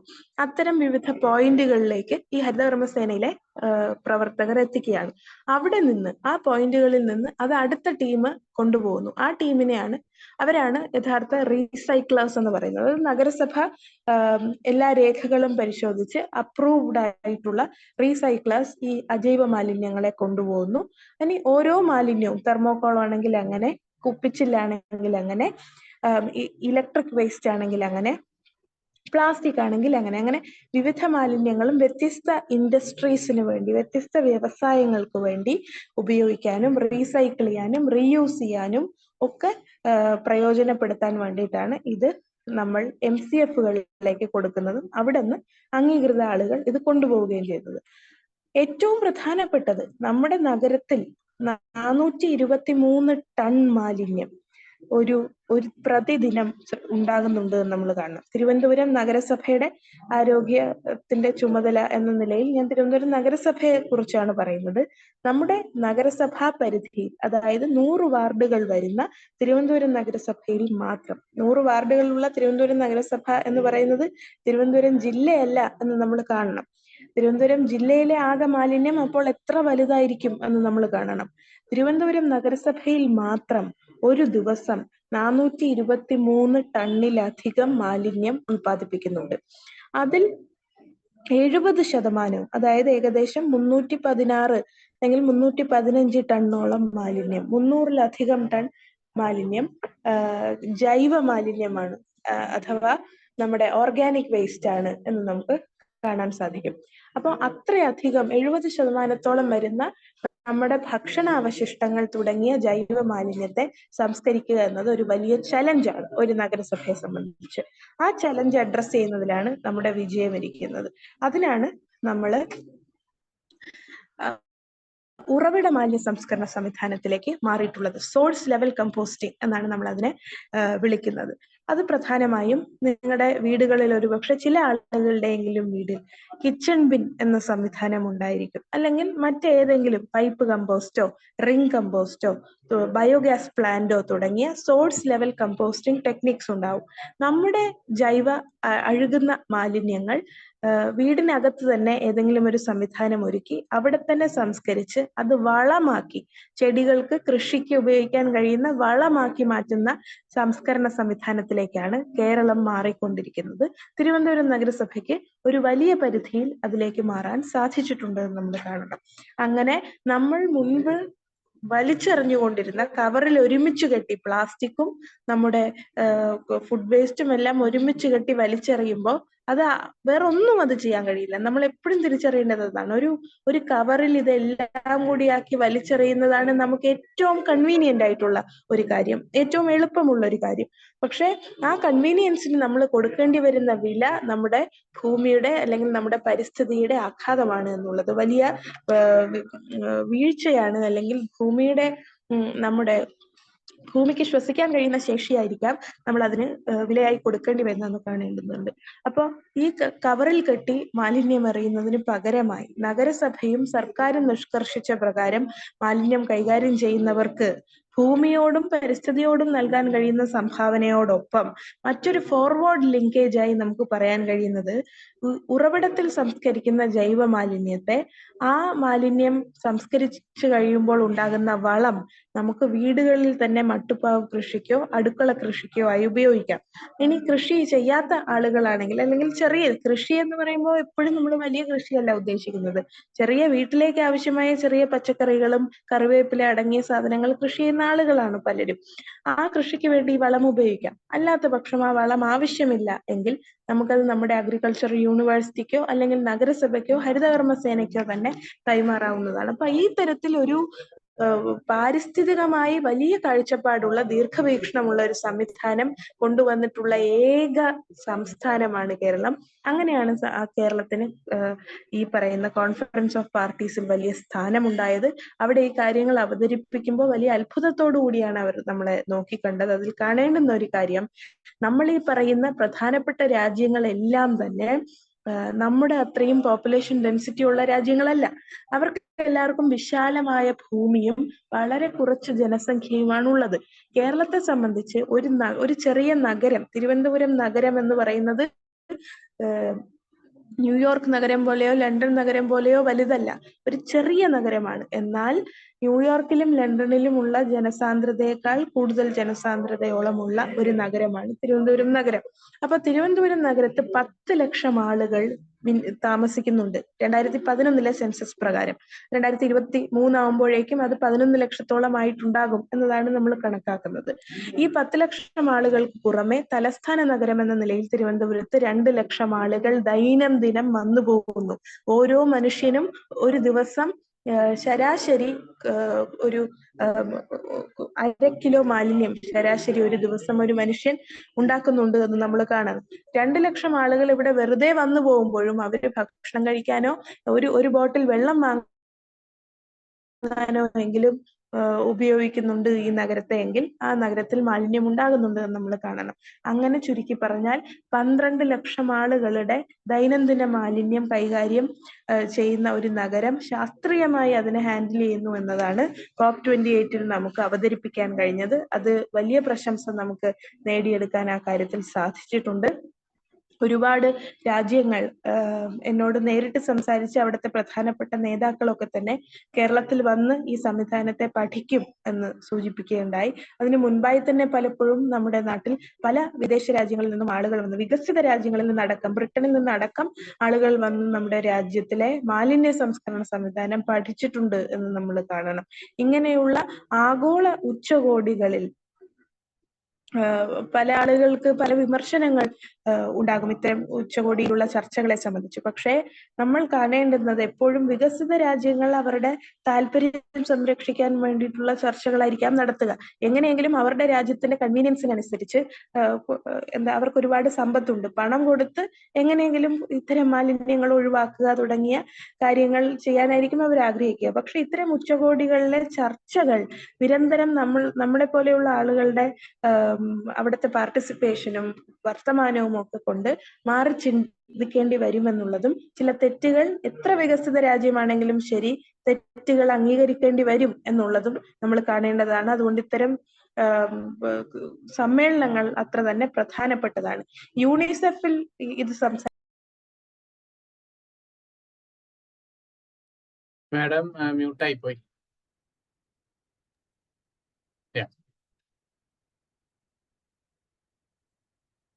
ഹലോ,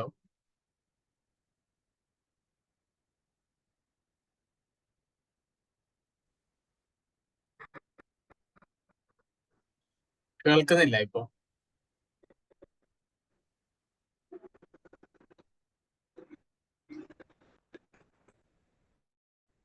പൊതുവായി അറിയാമായിരിക്കും.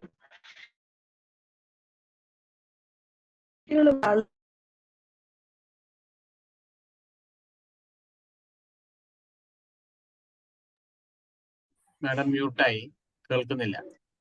കേൾക്കാമോ? ഇപ്പൊ കേൾക്കാം.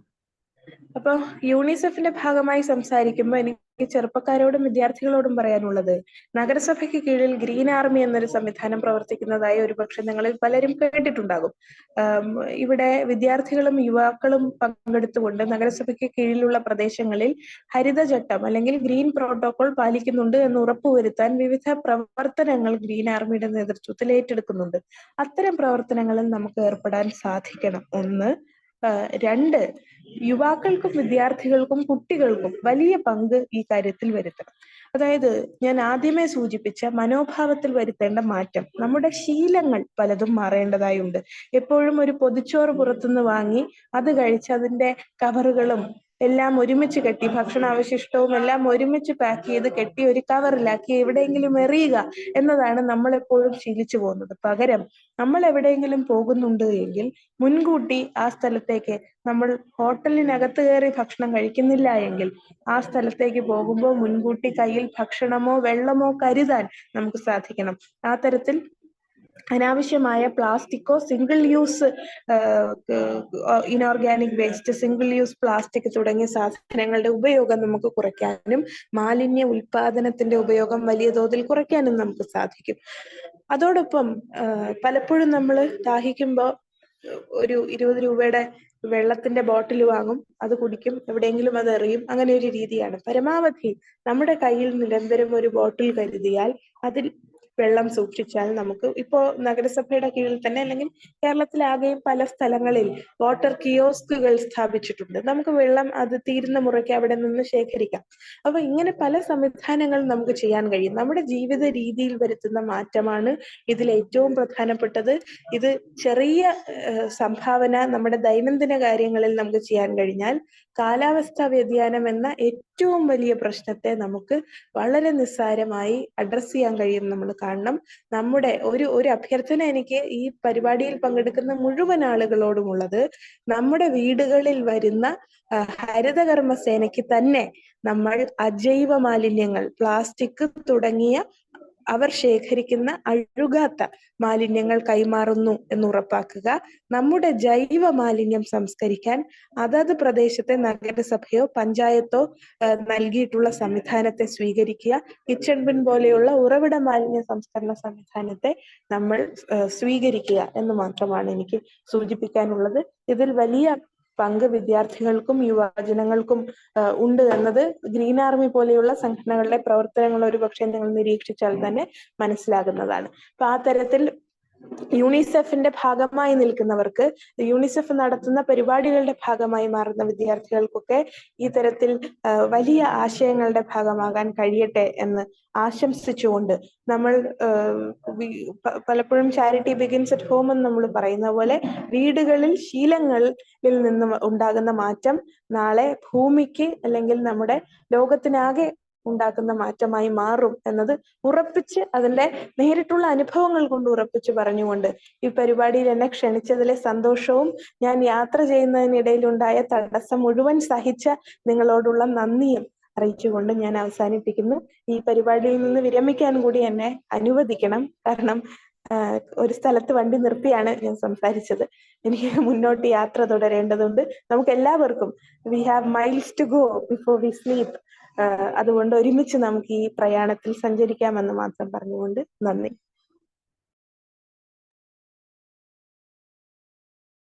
ഇത്ര തിരക്കേറിയ തന്റെ ഷെഡ്യൂളിൽ നിന്ന് പോലും നമ്മോടൊപ്പം ചേർന്ന് മാമിന്റെ അനുഭവങ്ങളും ഹരിതകർമ്മസേനയുടെ പ്രവർത്തനങ്ങളെ കുറിച്ചും നമ്മളോടൊപ്പം ഇന്ററാക്ട് ചെയ്ത ഗായത്രി മാമിന് ഇവിടെ ചേർന്ന എല്ലാവരുടെ പേരിൽ ഒത്തിരി നന്ദി അറിയിച്ചു കൊള്ളുന്നു. നമുക്ക് നമ്മുടെ അടുത്ത സെഷനിലോട്ട് കിടക്കാം.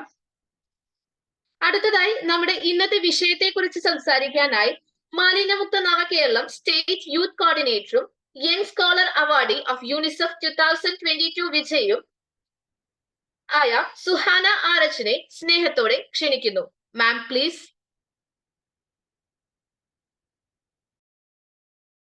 എല്ലാവർക്കും നമസ്കാരം. എനിക്കിങ്ങനെ ഒരു അവസരം തന്ന യൂണിസെഫിനും അതുപോലെ ലെജിസ്ലേറ്റീവ് അസംബ്ലി എല്ലാവർക്കും ആദ്യം തന്നെ ഞാൻ നന്ദി അറിയിക്കുന്നു.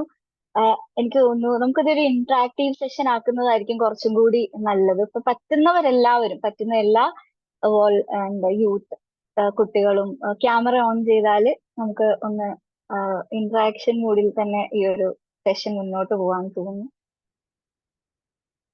ആരെങ്കിലും ഒക്കെ ക്യാമറ ഓൺ ആക്കാമോ? ഞാനത് പറയണമെന്ന് വിചാരിച്ചിരിക്കുകയായിരുന്നു. പറ്റുന്നവര് ക്യാമറ ഓൺ ചെയ്യുക, നല്ലതായിരിക്കും. ഇനി നമ്മളൊരു 15 to 20 minutes മാത്രമേ ഉള്ളൂ.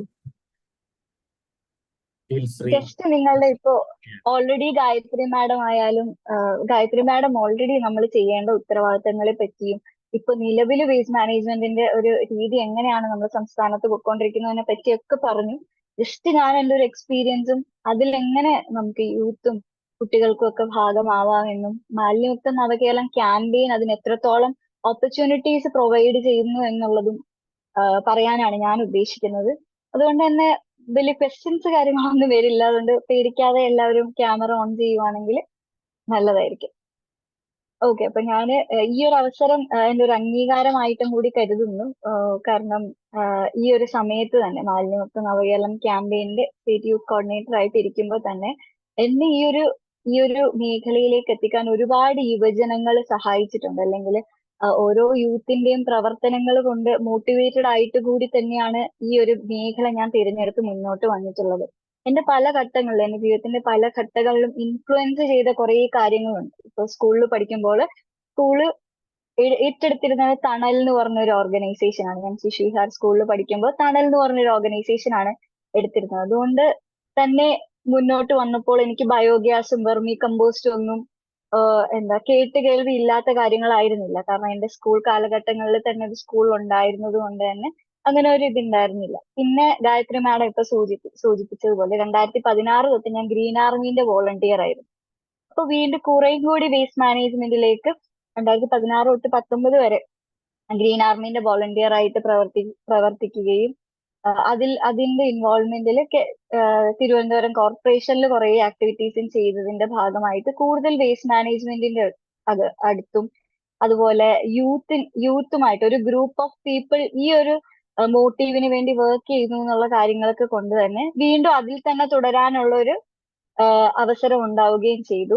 അതിനുശേഷം ഞാൻ MSW master of social work പഠിക്കാൻ കാസർഗോഡ് ജില്ലയിൽ സെൻട്രൽ യൂണിവേഴ്സിറ്റിയിൽ പോയപ്പോൾ എന്റെ ഫീൽഡ് വർക്കും ഇന്റേൺഷിപ്പും ഒക്കെ ഞാൻ ഫോക്കസ് ചെയ്തത് ഈ ഒരു വേസ്റ്റ് മാനേജ്മെന്റ് എന്നുള്ള ഒരു ടോപ്പിക്കിൽ തന്നെയാണ്. ഇന്റേൺഷിപ്പ് തെരഞ്ഞെടുത്തപ്പോഴായാലും അതിനുശേഷം ഡെസർട്ടേഷനിലേക്ക് മുന്നോട്ട് പോയപ്പോഴായാലും ഒക്കെ വേസ്റ്റ് മാനേജ്മെന്റ് തന്നെയാണ് ഞാൻ ഫോക്കസ് ചെയ്തിരുന്നത്. അപ്പോഴൊക്കെ ഞാൻ കണ്ടുവന്നത് യൂത്തിന് ഇതിലേക്ക് ഇൻവോൾവ് ചെയ്യാൻ പറ്റുന്ന ഒരുപാട് കാര്യങ്ങളുണ്ട് എന്നാണ്. അല്ലെങ്കിൽ ഒരു യൂത്തിനെ സംബന്ധിച്ചിടത്തോളം എന്തൊക്കെ മാറ്റം വരുത്തിയാല് ഈ ഒരു വേസ്റ്റ് മാനേജ്മെന്റിലേക്ക് ഇൻവോൾവ് ചെയ്യാൻ പറ്റും, അതിനെ എങ്ങനെ ക്ലൈമറ്റ് ചേഞ്ചിന് ഭാഗമാക്കാൻ പറ്റും എന്നുള്ളത് എനിക്ക് കൂടുതൽ മനസ്സിലാക്കാനും ഓപ്പർച്യൂണിറ്റീസ് ഉണ്ടെന്ന് മനസ്സിലാക്കാനും പറ്റി. അതിനുശേഷം ഞാൻ MSW ചെയ്തുകൊണ്ടിരിക്കുമ്പോഴുള്ള ഇന്റേൺഷിപ്പ് ചെയ്തുകൊണ്ടിരിക്കുമ്പോഴുള്ള ഒരു ആക്ടിവിറ്റിയാണ് COP27ലേക്ക് യുണിസെഫും UNDP ഇന്ത്യയും കൂടി ഒരു കോൾ വിളിച്ചിട്ടുണ്ടായിരുന്നു, യങ് സ്കോളർ അവാർഡ്. ഇന്ത്യയിലെ 4 യൂത്തിനെ COP27ലേക്ക് കൊണ്ടുപോകും എന്നുള്ളതായിരുന്നു ആ ഒരു സ്കോളർഷിപ്പ്. അതിലേക്ക് അപ്ലൈ ചെയ്യുകയും ആ ഒരു പ്രൊജക്റ്റ് ആണ് എന്നെ സെലക്ട് ചെയ്യാൻ ചെയ്തത്. കരിമടം എന്ന് പറഞ്ഞ ഒരു കമ്മ്യൂണിറ്റിയിൽ ചെയ്തത്. പക്ഷെ ഞാൻ COP27ലേക്ക് പോയപ്പോൾ ഞാൻ കണ്ടതെന്ന് പറഞ്ഞാല് എല്ലാ രാജ്യത്തുനിന്നും മാം ഇപ്പൊ ഒരു ഡെലിഗേറ്റ് ആയി നിന്നതിന്റെ ഒരു അനുഭവമാണ് പറഞ്ഞതെങ്കിൽ പോലും എനിക്ക് കോപ്പ് എന്താണെന്ന് അറിയാണ്ട്, അല്ലെങ്കിൽ അവിടെ ശരിക്കും എന്താണ് നടക്കുന്നതെന്ന് അറിയാണ്ടാണ് ഞാൻ അവിടെ പോകുന്നത്. കോപ്പിന് കേട്ടിട്ടുണ്ട്, ഇതിൽ കണ്ടിട്ടുണ്ട്, അല്ലാണ്ട് ശരിക്കും അവിടെ എന്താ നടക്കുന്നതെന്ന് എനിക്കൊരു യാതൊരു ഐഡിയയും ഇല്ല. ഈ ഒരു സ്കോളർഷിപ്പ് കിട്ടുന്നു, അത് മേടിക്കാൻ പോകുന്നു എന്നുള്ളതാണ്. പക്ഷെ അവിടെ പോയപ്പോൾ എനിക്ക് മനസ്സിലായത് ബാക്കിയുള്ള രാജ്യങ്ങളുടെ എല്ലാം യൂത്തിന്റെ ഒരു പാർട്ടിസിപ്പേഷൻ ആണ്. യങ്കോ എന്ന് പറഞ്ഞ UNFCCന്റെ തന്നെ ഒരു ടീം ഉണ്ട് എന്നുള്ളതും അതിന്റെ കീഴിൽ അവർക്ക് തന്നെ പവിലിയൻ ഉണ്ടെന്നുള്ളതും യൂത്തിന് അതിലൂടെ ഒരുപാട് ഓപ്പർച്യൂണിറ്റീസ് അല്ലെങ്കിൽ ഒരു പ്ലാറ്റ്ഫോം ഉണ്ടാവുന്നുണ്ട് എന്നുള്ളതൊക്കെ എനിക്ക് അവിടെ പോയപ്പോഴാണ് മനസ്സിലായത്. പക്ഷെ അവിടെ എത്രത്തോളം നമ്മുടെ കേരളത്തിലെ പാർട്ടിസിപ്പേഷൻ ഉണ്ട്, കേരളത്തിലെ യൂത്തിന്റെ പാർട്ടിസിപ്പേഷൻ ഉണ്ടെന്ന് പറഞ്ഞാൽ വിരളിൽ എണ്ണാവുന്നത് മാത്രമേ ഉള്ളൂ. പക്ഷെ അതാണോ? പക്ഷെ ബാക്കിയുള്ള ഇപ്പൊ യൂത്ത് പവിലിയനിൽ ഉള്ള സെമിനാർസ് കണ്ടപ്പോഴായാലും മറ്റുള്ള രാജ്യങ്ങളുടെ യൂത്തിന്റെ പെർഫോമൻസ് കണ്ടപ്പോഴൊക്കെ എനിക്ക് തോന്നിയത് അതിനേക്കാളും ഒരുപാട് നമ്മൾ കേരളത്തിൽ ചെയ്യുന്നുണ്ട്. കേരളത്തിലെ യൂത്ത് അതിനേക്കാളും ഒരുപാട് ഇൻവോൾവ് ചെയ്ത് വർക്ക് ചെയ്യുന്നുണ്ട്.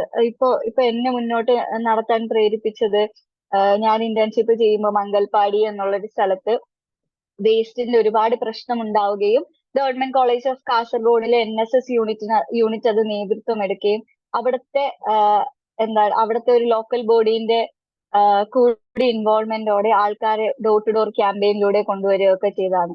പിന്നെ ഇപ്പൊ ബ്രഹ്മപുരത്തിന് ശേഷം പ്രോഗ്രാം മാനേജ്മെന്റ് യൂണിറ്റ് എന്ന് പറഞ്ഞ് കൊച്ചി കോർപ്പറേഷന് കീഴിൽ വെക്കുകയും അവിടെയും ഞാനായിരുന്നു യൂത്ത് കോർഡിനേറ്റർ. ആ ഒരു സമയത്ത് ആ ഒരു ക്രൈസിസില് യൂത്തിന്റെ ഇൻവോൾവ്മെന്റ് വേണം എന്നുള്ളത് കൊണ്ട് തന്നെ ഞാനായിരുന്നു കൊച്ചിയിൽ പോയിരുന്നത്.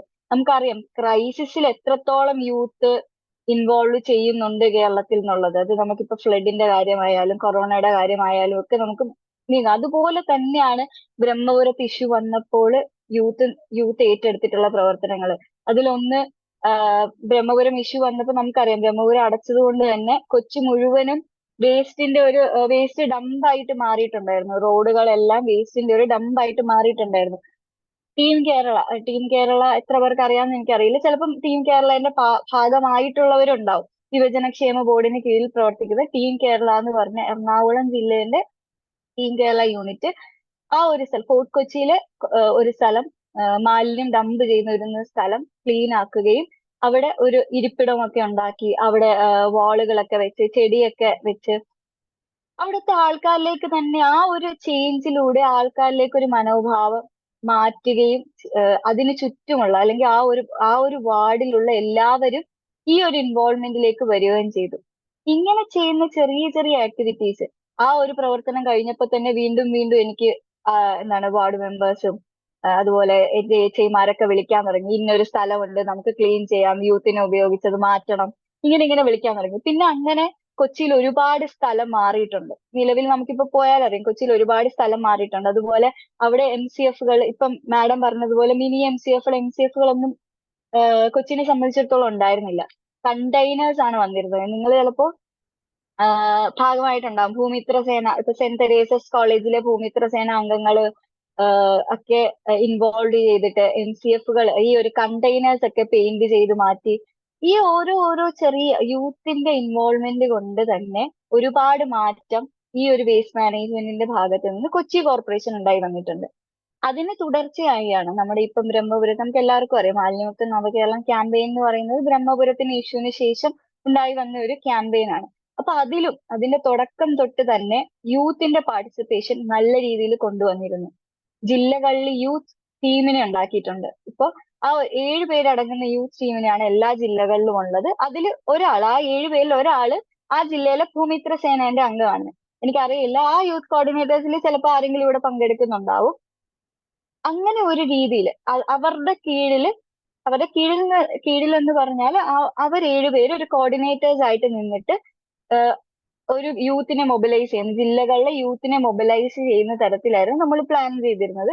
അതുപോലെ തന്നെ എല്ലാ ജില്ലകളിലും മാലിന്യ സംസ്കരണത്തിനെ കുറിച്ച് ട്രെയിനിങ് പ്രോഗ്രാംസും കാര്യങ്ങളും നടക്കുകയും നിലവിൽ എല്ലാ ജില്ലയിലും കൂടി 6000-ഓളം യൂത്ത് മാലിന്യമുക്ത നവകേരളം ക്യാമ്പയിന്റെ ഭാഗമായിട്ട് ഈ ഒരു ട്രെയിനിങ് അറ്റൻഡ് ചെയ്ത് ട്രെയിൻഡ് വോളണ്ടിയേഴ്സ് 6000 പേരോളം നിലവിൽ കേരളത്തിലുണ്ട്. അത് കൂടാതെ തന്നെ ഇപ്പൊ NSS, ഇപ്പൊ ജോസാറിന് പറഞ്ഞതിന്റെ അടിസ്ഥാനത്തിൽ മനസ്സിലായി NSSന്റെ വോളണ്ടിയേഴ്സ് ഇവിടെയുണ്ട്. NSSന് സ്നേഹാരാമം, അവരുടെ ഈ വർഷത്തെ ക്യാമ്പിന്റെ ഭാഗമായിട്ട് സ്നേഹാരാമം എന്നുള്ളൊരു പദ്ധതി, മാലിന്യമുക്തം ക്യാമ്പയിന്റെ ആദ്യ ഘട്ടത്തിൽ കണ്ടെത്തിയ 3000 ഗാർബേജ് വൾണറബിൾ പോയിന്റുകൾ ക്ലീൻ ചെയ്ത് ബ്യൂട്ടിഫിക്കേഷൻ ചെയ്ത് 3000 സ്നേഹാരാമങ്ങളായിട്ട് മാറിയിട്ടുണ്ട്. അപ്പോ ഈ സ്നേഹാരാമങ്ങളുടെയൊക്കെ ഭാഗമായവര് കമന്റിലെങ്കിലും ഒന്ന് പറഞ്ഞാല് ബാക്കിയുള്ളവർക്ക് അറിയാൻ പറ്റും എത്രത്തോളം ഇൻവോൾവ് ചെയ്തിട്ടുണ്ട്. ഈ ഒരു 3000 സ്നേഹാരാമങ്ങളുടെ പിറകിൽ 3 ലക്ഷം യൂത്ത് ആണുള്ളത്. ആ ഒരു 3 ലക്ഷം യുവജനങ്ങള് ഈ ഒരു ക്യാമ്പയിന്റെ ഭാഗമാവുകയും ക്യാമ്പയിനെ പറ്റി അറിയുകയും റെസ്പോൺസിബിൾ വേസ്റ്റ് മാനേജ്മെന്റ് എന്താണെന്ന് മനസ്സിലാക്കുകയും ചെയ്ത ആൾക്കാരാണ്. പക്ഷെ ഇത് എത്രത്തോളം വിസിബിൾ ആവുന്നുണ്ട് എന്നുള്ളതാണ്, എത്രത്തോളം പുറത്തെത്തുന്നുണ്ട്. ഇത്രയും യൂത്ത് ഈ ഒരു നേരത്തെ ഗായത്രി മാഡം പറഞ്ഞതുപോലെ ലോകരാജ്യങ്ങളിൽ ഏറ്റവും മാതൃകയായിട്ട് കാണിക്കാൻ പറ്റുന്നത് കേരളത്തിലെ മാലിന്യ സംസ്കരണമാണ്. അതിൽ യൂത്തിന് പങ്കുണ്ട്. യൂത്തിന് പലതരത്തിൽ ഇങ്ങനത്തെ ചെറിയ ചെറിയ ആക്ടിവിറ്റീസിലൂടെ യൂത്തിന് പങ്കുണ്ട്. പക്ഷെ അത് എത്രത്തോളം വിസിബിൾ ആവുന്നുണ്ട് എന്ന് ചോദിച്ചാൽ നമുക്കൊരു ക്വസ്റ്റ്യൻ മാർക്ക് തന്നെയാണ്. ഇപ്പോഴും വലിച്ചെറിയപ്പെടുന്നുണ്ട്. നമ്മൾ തന്നെ ചിലപ്പോ ഒരു മുട്ടായി കവർ മേടിച്ചിട്ടായാലും പുറത്ത് കളയാനുള്ള ഒരു ടെൻഡൻസി വരുന്നുണ്ട്. ഇങ്ങനെയുള്ള ചെറിയ ചെറിയ കാര്യങ്ങള് മാറ്റി നമുക്കൊരു ഒരു മൂവ്മെന്റ് ആക്കി എടുക്കാൻ ഈ ഒരു മാലിന്യമുക്ത നവകേരളം ക്യാമ്പയിന്റെ ഭാഗമായിട്ട് ശ്രമിച്ചു നോക്കാം എന്നുള്ളതാണ് എനിക്ക് ഇവിടെ കൂടിയിരിക്കുന്ന യൂത്തിന്റെ അടുത്തും കുട്ടികളോടും ഒക്കെ പറയാനുള്ളത്. എങ്ങനെ നമുക്ക് ഇതിനൊരു മൂവ്മെന്റ് ആക്കാം? നമ്മള് ഇപ്പൊ ചിലപ്പോ ചിന്തിക്കും ഞാൻ ഒരാള് മാറിക്കഴിഞ്ഞാൽ എന്താ സംഭവിക്കുക എന്നുള്ളത്. പക്ഷെ ഇപ്പൊ നമ്മളൊരു ലേസ് കഴിച്ചിട്ടാലും മുട്ടായി കഴിച്ചിട്ടാലും നമ്മൾ എറിയുമ്പോഴത്തേക്കും നമ്മൾ ആലോചിക്കും ഞാൻ ഒരാൾ എറിഞ്ഞാൽ എന്താ സംഭവിക്കുക എന്നുള്ളത്. ഇത് തന്നെ ഒരു 100 പേര് ആലോചിച്ചാൽ 100 കടലാസ് പുറത്തു വരും. ഇത് തന്നെ ഒരു 1000 പേര് ആലോചിച്ചാൽ 1000 കടലാസ് പുറത്തു വരും. ഇതുപോലെ തന്നെയാണ് അതിന്റെ റിവേഴ്സും. ഞാൻ ഒരാൾ മാറിയാൽ എന്താ സംഭവിക്കുക എന്നുള്ളത് ഓരോരുത്തരും ആലോചിച്ചാലും മതി. അത്രത്തോളം ഇൻവോൾവ്മെന്റ് അല്ലെങ്കിൽ ഇത്രത്തോളം ഇൻവോൾവ്മെന്റ് ഈ വേസ്റ്റ് മാനേജ്മെന്റിന്റെ കാര്യത്തിൽ ഉണ്ടായി വരും എന്നുള്ളതാണ്. അത് ചെറിയ ചെറിയ മാറ്റങ്ങളാണ്. ഇപ്പൊ ഓൾറെഡി മാഡം പറഞ്ഞതുപോലെ നമുക്ക് എന്തൊക്കെ ചെയ്യാൻ പറ്റും എന്നുള്ളതിന് ചെറിയ ചെറിയ മാറ്റങ്ങൾ. ഒന്ന്, നമ്മൾ ഓഫീസിൽ പോകുമ്പോഴായാലും സ്കൂളിൽ പോകുമ്പോഴായാലും ഒക്കെ സ്റ്റീൽ പാത്രത്തിലും കുപ്പിയും മാത്രമേ ഞാൻ കൊണ്ടുപോകുള്ളൂ എന്നുള്ളൊരു തീരുമാനം. അവിടെ നമുക്ക് എത്രത്തോളം വേസ്റ്റ് കുറയ്ക്കാൻ പറ്റുന്നത്. പിന്നെ ആവശ്യത്തിന് ഫുഡ് മാത്രമേ എടുക്കാൻ പറ്റുന്നുള്ളൂ. നമുക്കറിയാം പ്ലാസ്റ്റിക് കത്തിക്കുന്നതിലൂടെ മാത്രമല്ല ക്ലൈമറ്റ് ചേഞ്ചിന് ഒരു ഇഷ്യൂ ആവുന്നത്. ജൈവ മാലിന്യത്തിലും ബയോവേസ്റ്റിലും ക്ലൈമറ്റ് ചേഞ്ചിന്റെ ഭാഗമാകുന്ന ഒരുപാട് ഘടകങ്ങളുണ്ട്. അതുകൊണ്ട് തന്നെ വേസ്റ്റ് ഒന്ന് മൊത്തത്തിൽ കണക്കാക്കുകയും ഫുഡ് വേസ്റ്റ് ആക്കാതെ തന്നെ നമുക്ക് ആവശ്യത്തിന് ഫുഡ് കൊണ്ടുപോകുന്ന തരത്തില് നമുക്ക് ആലോചിക്കാം. അതുപോലെ തന്നെയാണ് ബ്രഷ്.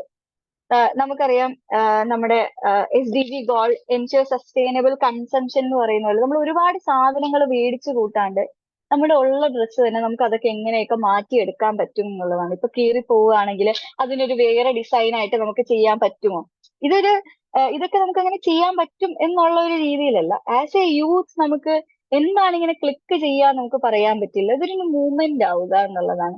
ഒരാൾ മാറി, രണ്ടാൾ മാറി. ഒരാളുടെ ഡിസൈൻ ഇഷ്ടപ്പെട്ടാൽ ചിലപ്പോൾ നമ്മൾക്കറിയാം നമ്മുടെ ഫ്രണ്ട്സ് നമ്മളുടെ ഡ്രസ്സൊക്കെ നോക്കുന്നത്. ഇപ്പൊ ഞാൻ ഇന്നൊരു ഡ്രസ്സ് ഇട്ടുകൊണ്ട് വന്നാൽ ചിലപ്പോൾ നാളെ ഇത് ഉണ്ടെങ്കിൽ നാളെ വേറൊരാളും അത് ഇടാൻ തുടങ്ങും.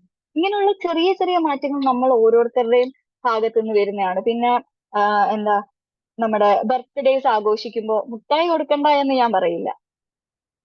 എന്താണ് അവിടെ മാറ്റേണ്ടത്? നമ്മുടെ ഈ ഡെക്കറേഷൻസ് ആണ്. ഇപ്പോഴത്തെ ബർത്ത്ഡേയുടെ കാര്യങ്ങൾ നമുക്കറിയാം.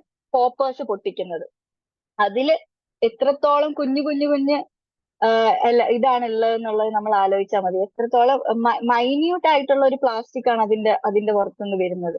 അപ്പൊ ഇങ്ങനെയുള്ള കാര്യങ്ങൾ, ഒരുപാട് ബലൂൺസ് വെച്ച് അതിന് പകരം നമുക്ക് അലങ്കരിക്കാം. എങ്ങനെ കൊണ്ട് നമുക്ക് തന്നെ ക്രാഫ്റ്റ് ചെയ്തെടുക്കുന്ന സാധനങ്ങള്, അല്ലെങ്കിൽ പൂക്കൾ കൊണ്ട് എന്താണ് കമ്പോസ്റ്റ് ആയി പോകുന്ന പൂക്കൾ കൊണ്ട് കാര്യങ്ങൾ കൊണ്ടിട്ടൊക്കെ നമുക്ക് അലങ്കരിക്കാവുന്ന തരത്തില്. പിന്നെ കടയിൽ പോകുമ്പോൾ ചെറിയ ചെറിയ മാറ്റം. കടയിൽ പോകുമ്പോഴത്തേക്കും ഒരു കവർ അവിടെ നിന്ന് മേടിച്ചു കൊണ്ടുവരാണ്ട് ഒരു സഞ്ചി നമുക്ക് അത് ക്വാളിറ്റി സഞ്ചി നമുക്ക് കൊണ്ടുപോകാൻ പറ്റുന്ന തരത്തില്. പെന്ന് യൂസ് ചെയ്യുമ്പോൾ വിജയൻ സാർ നേരത്തെ പറഞ്ഞതുപോലെ യൂസ് ആൻഡ് ത്രോ പെൻ അല്ലാണ്ട് ഒന്നുകിൽ റീഫിൽ ചെയ്യാൻ പറ്റുന്ന പെന്നോ, അല്ലെങ്കിൽ എല്ലാ സ്കൂളുകളിലും കോളേജുകളിലും ഒരു കളക്ഷൻ ബോക്സ്. നേരത്തെ സാറ് പറഞ്ഞതുപോലെ ഒരു കളക്ഷൻ ബോക്സ്. മലപ്പുറത്ത് ഒരു വലിയ ക്യാമ്പയിൻ ആയിട്ട് തന്നെ ഇത് നടക്കുന്നുണ്ട്. എഴുതിത്തീർന്ന സമ്പാദ്യം എന്നുള്ള രീതിയിൽ വലിയൊരു ക്യാമ്പയിൻ ആയിട്ട് തന്നെ എല്ലാ സ്കൂളുകളിലും മലപ്പുറം ജില്ലയിൽ നടക്കുന്ന ഒരു കാര്യമാണ്. എല്ലാ സ്കൂളുകളിലും ബോക്സ് ഉണ്ട്, അതിൽ പെന്ന് കഴിഞ്ഞിട്ട് ഇടുന്ന കാര്യങ്ങൾ. പിന്നെ ടിഷ്യൂ, നമുക്ക് എത്രത്തോളം ടിഷ്യൂ മാക്സിമം യൂസ് കുറയ്ക്കാന്നുള്ളത്. പിന്നെ ഒന്നുള്ളതാണ് സ്ട്രോ എന്ന് പറയുന്ന ഒരു കാര്യം. ഇപ്പൊ നമ്മള് ജസ്റ്റ് ഒന്ന് ആലോചിച്ചാല്, നമ്മള് വീട്ടിലും നാരങ്ങ വെള്ളമൊക്കെ കുടിക്കും, ഷാർജ കുടിക്കും, ജ്യൂസ് ഉണ്ടാക്കി കുടിക്കും. പക്ഷെ നമ്മൾ വീട്ടിൽ സ്ട്രോ ഉപയോഗിക്കാറില്ല. അപ്പൊ ഇതേ നോ നമുക്കൊന്ന് കടകളിൽ പോകുമ്പോഴായാലും സ്ട്രോയിനോട് നോ പറഞ്ഞു കഴിഞ്ഞാൽ അത്രത്തോളം സ്ട്രോ കുറയും. ഇപ്പൊ നമുക്ക് സ്ട്രോ ഇല്ലാണ്ടും ജ്യൂസ് കുടിക്കാമല്ലോ, അതിന് പ്രശ്നമൊന്നുമില്ല. അപ്പൊ അങ്ങനത്തെ ചെറിയ ചെറിയ, ഇപ്പൊ നമ്മൾ ഒരാള് അങ്ങനെ നോ പറഞ്ഞു തുടങ്ങുമ്പോഴത്തേക്കും നമ്മൾ ഫ്രണ്ട്സിന്റെ കൂടി ഒന്നിച്ചു പോകുമ്പോഴത്തേക്കും ഇങ്ങനെ ഒരു കാര്യം അവതരിപ്പിക്കുകയും അതങ്ങ് എല്ലാവരും നോ പറയുകയാണെങ്കിൽ അത്രയും സ്ട്രോ നമ്മുടെ ലൈഫിൽ നമുക്ക് കുറയ്ക്കാൻ പറ്റും.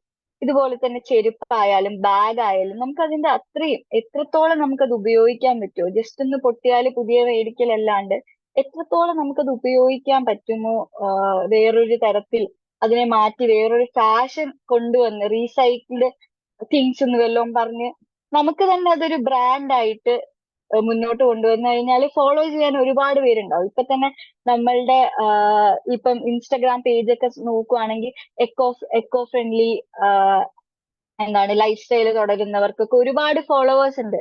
എങ്ങനെ നമ്മുടെ ജീവിതത്തിൽ ഓരോ ദിവസവും നമുക്ക് എങ്ങനെ മാലിന്യത്തിന്റെ അളവ് കുറയ്ക്കാം, ഏതൊക്കെ രീതിയിലുള്ള ആക്ടിവിറ്റീസ് ചെയ്തു കഴിഞ്ഞാൽ ലൈഫിൽ മാലിന്യം കുറയും എന്നുള്ള ഒരുപാട് തരത്തിലുള്ള കാര്യങ്ങൾ എന്താണ് നമ്മുടെ സോഷ്യൽ മീഡിയാസും അംഗീകരിച്ചു പോകുന്ന ഒരു കാലമാണിത്. പിന്നെ ഇതൊരു ഇൻഡിവിജ്വലിന്റെ ഒരു കേസാണ്. അതൊരു ഗ്രൂപ്പായിട്ട് ഒരു ഇനീഷ്യേറ്റീവ് ചെയ്യുകയാണെങ്കിൽ, ഇപ്പൊ ഒരു ഗ്രൂപ്പായിട്ട് ഒരു പ്രോഗ്രാം നടത്തുവാണെങ്കിൽ നമുക്ക് അവിടെ എന്തൊക്കെ ചെയ്യാം? സ്റ്റീൽ ഗ്ലാസ്, പേപ്പർ ഗ്ലാസ് മാറ്റുക. പേപ്പർ ഗ്ലാസ് എന്ന് പറഞ്ഞാൽ നമുക്കറിയാം, പേപ്പർ ഗ്ലാസിനുള്ളിൽ പ്ലാസ്റ്റിക് ആണെന്ന് അറിയാത്ത ആരും ഇപ്പൊ ഉണ്ടെന്ന് എനിക്ക് തോന്നുന്നില്ല. എന്നാൽ പോലും നമ്മുടെ ഒരു എന്താ പറയുക ഈസിനെസ്സിന് വേണ്ടി, പെട്ടെന്നുള്ള ഒരു ഇതിന് വേണ്ടിയിട്ട് എല്ലാവരും പേപ്പർ ഗ്ലാസ്സിലോട്ടും പേപ്പർ പ്ലേറ്റിലോട്ടൊക്കെ ഒരു മാറുന്ന സാഹചര്യം. പക്ഷെ അതിനുശേഷം നമ്മുടെ ഒരു ആഘോഷത്തിന് ശേഷം അവിടെ ഉണ്ടാകുന്ന ഒരു ബൾക്ക് വേസ്റ്റിനെ പറ്റി ആരും ആലോചിക്കുന്നില്ല. ഇതെന്താ ചെയ്യുക? ഒന്നുകിൽ കുഴിച്ചു മൂടും, അല്ലെങ്കിൽ കത്തിക്കും. ഇത് രണ്ടും ക്ലൈമറ്റ് ചേഞ്ചിന് അല്ലെങ്കിൽ ക്ലൈമറ്റ് എന്താണ് ഇതിനൊരു പ്രോബ്ലം ആയിട്ട് വരുന്ന കാര്യങ്ങളാണ്. പിന്നെ അതുപോലെ തന്നെ നമ്മുടെ മെൻസ്ട്രൽ പാഡ് ഉപയോഗിക്കുന്നതിന് പകരം, സാനിറ്ററി പാഡ് ഉപയോഗിക്കുന്നതിന് പകരം മെൻസ്ട്രൽ കപ്പ് അല്ലെങ്കിൽ ക്ലോത്ത് പാഡുകള് പോലുള്ള കാര്യങ്ങൾ, അല്ലെങ്കിൽ പീരീഡ് പാൻറ്റീസ് പോലുള്ള കാര്യങ്ങളൊക്കെ ഉപയോഗിക്കുന്ന തരത്തിൽ അങ്ങനെയും നമുക്ക് ഒരു വിമനെ സംബന്ധിച്ചിടത്തോളം ഒരു മാസം എങ്ങനെ പോയാലും നമ്മൾ ഒരു 10-12 അതിലും കൂടുതലാണെങ്കിൽ മാത്രമേ ഉള്ളൂ 14ഓളം പാഡ് യൂസ് ചെയ്യുന്നുണ്ട്. അത്രയും വേസ്റ്റ് ഒരു മാസം വരുന്നുണ്ട്. അതേസമയം നമ്മളൊരു മെൻസ്ട്രൽ കപ്പിലോട്ടോ ഒരു ക്ലോത്ത് പാഡിലോട്ടോ, എല്ലാവർക്കും മെൻസ്ട്രൽ കപ്പ് പറ്റില്ല, എന്നാൽ പോലും ക്ലോത്ത് പാഡിലോട്ടും പീരീഡ് പാൻറ്റീസിലോട്ടൊക്കെ നമുക്കൊന്ന് മാറി ചിന്തിച്ച് നമ്മുടെ ലൈഫ് സ്റ്റൈലിൽ ഉണ്ടാവുന്ന change, life style modification actually എപ്പോഴും ഒരു ജീവിതശൈലി രോഗങ്ങളുടെ ഭാഗമായിട്ടാണ് വരുന്നത്. ഇപ്പൊ കൊറോണ വരുന്നപ്പോഴത്തേക്കും അതുവരെ നമ്മൾ മാസ്ക് ഉപയോഗിക്കുന്നത് എന്താ ഒരു വിചിത്രമായ കാര്യമായിട്ട് കണ്ടു. പക്ഷെ കൊറോണ വരികയും എല്ലാവരും അതൊരു ജീവിതത്തിന്റെ ഭാഗമാവുകയും ചെയ്തതുപോലെ ഇതും അതുപോലെ തന്നെയാണ് ഒരു ക്ലൈമറ്റ് റെസിലിയന്റിന് വേണ്ടി ഒരു ലൈഫ് സ്റ്റൈൽ മോഡിഫിക്കേഷൻ എന്നുള്ള ക്ലൈമറ്റ് റെസിലിയൻ ലൈഫ് സ്റ്റൈൽ എന്നുള്ള ഒരു ടാഗ് ലൈനിൽ കൂടി തന്നെ വേണമെങ്കിൽ നമുക്ക് മുന്നോട്ട് ഈ ഒരു കാലഘട്ടത്തിൽ പോവാൻ സാധിക്കും. ഇപ്പോ മാലിന്യമുക്ത നവകേരളം ക്യാമ്പയിന്റെ ഭാഗമായിട്ട് പറയുകയാണെങ്കിൽ എല്ലാ ജില്ലകളിലും യൂത്തിന്റെ ടീമുണ്ട്. അതില് അതുപോലെ തന്നെ എല്ലാ സംഘടനകളും പ്രത്യേകം ക്യാമ്പയിന്റെ ഭാഗമായി പ്രത്യേകം അവരുടേതായ ഇനീഷ്യേറ്റീവ് തുടങ്ങിയിട്ടുണ്ട്. ഇപ്പൊ ഉന്നത വിദ്യാഭ്യാസ വകുപ്പിന്റെ ഭാഗത്തുനിന്നും ക്യാമ്പയിന്റെ ഭാഗമായിട്ട് ചെയ്തൊരു കാര്യമാണ് സ്നേഹാരാമങ്ങൾ എന്നുള്ള പദ്ധതി. അതുപോലെ കൈല നേതൃത്വം എടുത്തിട്ട് ഇപ്പൊ ഒരു പ്രൊജക്ട് ഇനീഷ്യേറ്റ് ചെയ്യുന്നുണ്ട്. അപ്പൊ കൈലേന്റെ ഭാഗമായിട്ട് വരുന്ന എല്ലാ യൂത്തിനെയും അതിന്റെ പങ്കാളികളാവും. സൗമിത്രസേന ഏറ്റെടുക്കുന്നത് സംസ്ഥാനത്തെ എല്ലാ കമ്മ്യൂണിറ്റി ഫെസിലിറ്റികളുടെയും ഗ്രേഡിംഗ് ആണ്. സൗമിത്രസേനയുടെ യൂത്ത് വോളണ്ടിയേഴ്സിനെ ഉപയോഗിച്ച് തന്നെ കമ്മ്യൂണിറ്റി ഫെസിലിറ്റികൾ ഗ്രേഡ് ചെയ്യുക എന്നുള്ള ഒരു പദ്ധതിയാണ് സൗമിത്രസേന മുന്നോട്ട് വെച്ചിട്ടുള്ളത്. അതുപോലെ എല്ലാ പ്രൈവറ്റ് ആയാലും NGOs ആയാലും എല്ലാവരെയും നമ്മൾ ക്യാമ്പയിന്റെ ഭാഗമാക്കുന്നുണ്ട്. ക്ലീനിങ് ആക്ടിവിറ്റീസ് ആയാലും എങ്ങനെ ആയാൽ പോലും. അപ്പൊ ഇവിടെ ഇരിക്കുന്ന എല്ലാ യൂത്തിനോടും നമുക്ക് പറയാനുള്ളത്, നിങ്ങളുടെ ജില്ലയിൽ നിങ്ങൾക്ക് ഭാഗമാവണമെങ്കിൽ ആ ജില്ലയിലെ ശുചിത്വ മിഷനുമായിട്ട് ബന്ധപ്പെടുകയോ അല്ലെങ്കിൽ ഞാനായിട്ട് ബന്ധപ്പെടുകയോ ചെയ്താൽ ആ ജില്ലയിലെ യൂത്ത് കോർഡിനേറ്ററിന്റെ നമ്പർ തരികയും അവര് ജില്ലയിൽ നടത്തി വരുന്ന എല്ലാ പ്രവർത്തനങ്ങളുടെയും ഭാഗമാവാൻ നിങ്ങൾക്ക് സാധിക്കും. അത് മാത്രമല്ല, പഠിക്കുന്ന വിദ്യാർത്ഥികളാണെങ്കിൽ നിങ്ങളുടെ ഏത് സബ്ജക്റ്റിനുള്ള ഇന്റേൺഷിപ്പിനും നമ്മൾ ഓപ്പൺ ആണ്. ലൈക്ക് സോഷ്യൽ സയൻസ് ബാക്ക്ഗ്രൗണ്ട് ഉള്ളവരാണെങ്കിലും ഒരു business MBA kind of background ഉള്ളവരാണെങ്കിലും എൻവിറോൺമെന്റ് സ്റ്റഡീസ് ബാക്ക്ഗ്രൗണ്ട് ഉള്ളവരാണെങ്കിൽ പോലും എല്ലാവർക്കും ക്യാമ്പയിന്റെ ഭാഗമായിട്ട് ഇന്റേൺഷിപ്പ് ഓപ്പൺ ആണ്. നിലവിൽ ഏകദേശം ഒരു 58ഓളം ഇന്റേൺസ് നമുക്ക് ഓൾറെഡി കംപ്ലീറ്റ് ആയിട്ടുണ്ട്. അപ്പൊ അതിനായാലും കോണ്ടാക്ട് ചെയ്ത് കഴിഞ്ഞാൽ ഏത് ജില്ലയിലാണെങ്കിലും നിങ്ങൾക്ക് ഇന്റേൺഷിപ്പ് ഓപ്പർച്യൂണിറ്റി ഉണ്ട്. അപ്പൊ ഇത്രയാണ് എന്റെ ഭാഗത്ത് നിന്ന് എനിക്ക് പറയാനുള്ളത്. അപ്പൊ ക്വസ്റ്റ്യൻസോ കാര്യങ്ങളോ ഉണ്ടെങ്കിൽ നിങ്ങൾക്ക് ചോദിക്കാം. നിങ്ങൾക്ക് എന്തെങ്കിലും അഡീഷനോ എന്തെങ്കിലും മനസ്സിലാവാത്ത കാര്യങ്ങളോ ഉണ്ടെങ്കിലോ അല്ലെങ്കിൽ ഇപ്പൊ ഞാൻ പറഞ്ഞ കാര്യത്തിൽ എന്തെങ്കിലും ഡൗട്ട് ഉണ്ടെങ്കിൽ ചോദിക്കാവുന്നതാണ്.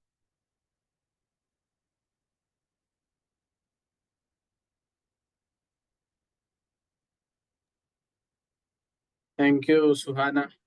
വളരെ ചുരുങ്ങിയ സമയത്തിനുള്ളിൽ കുറെ പ്രത്യേകിച്ചും സുഹാന ഇടപെട്ട മേഖലകളെ കുറിച്ചും എസ്പെഷ്യലി യുവജനങ്ങൾ കേരളത്തിൽ വേസ്റ്റ് മാനേജ്മെന്റുമായി ബന്ധപ്പെട്ട് പല തലങ്ങളിൽ അവർ പ്രവർത്തിച്ചു എന്നുള്ളതും പറഞ്ഞതിന് പ്രത്യേകം നന്ദി. ഇതിൽ പങ്കെടുക്കുന്നവർക്ക് ചോദ്യങ്ങൾ ഉണ്ടെങ്കിൽ നമ്മൾ ഇനി ഒരു 5 minutes കൂടി വെയിറ്റ് ചെയ്യാം. ചോദ്യങ്ങൾ എന്തെങ്കിലും ഉണ്ടെങ്കിൽ ആർക്കെങ്കിലും ഉണ്ടെങ്കിൽ ചോദിക്കാം, അല്ലെങ്കിൽ ചാറ്റിലിടാം. Will wait for some time.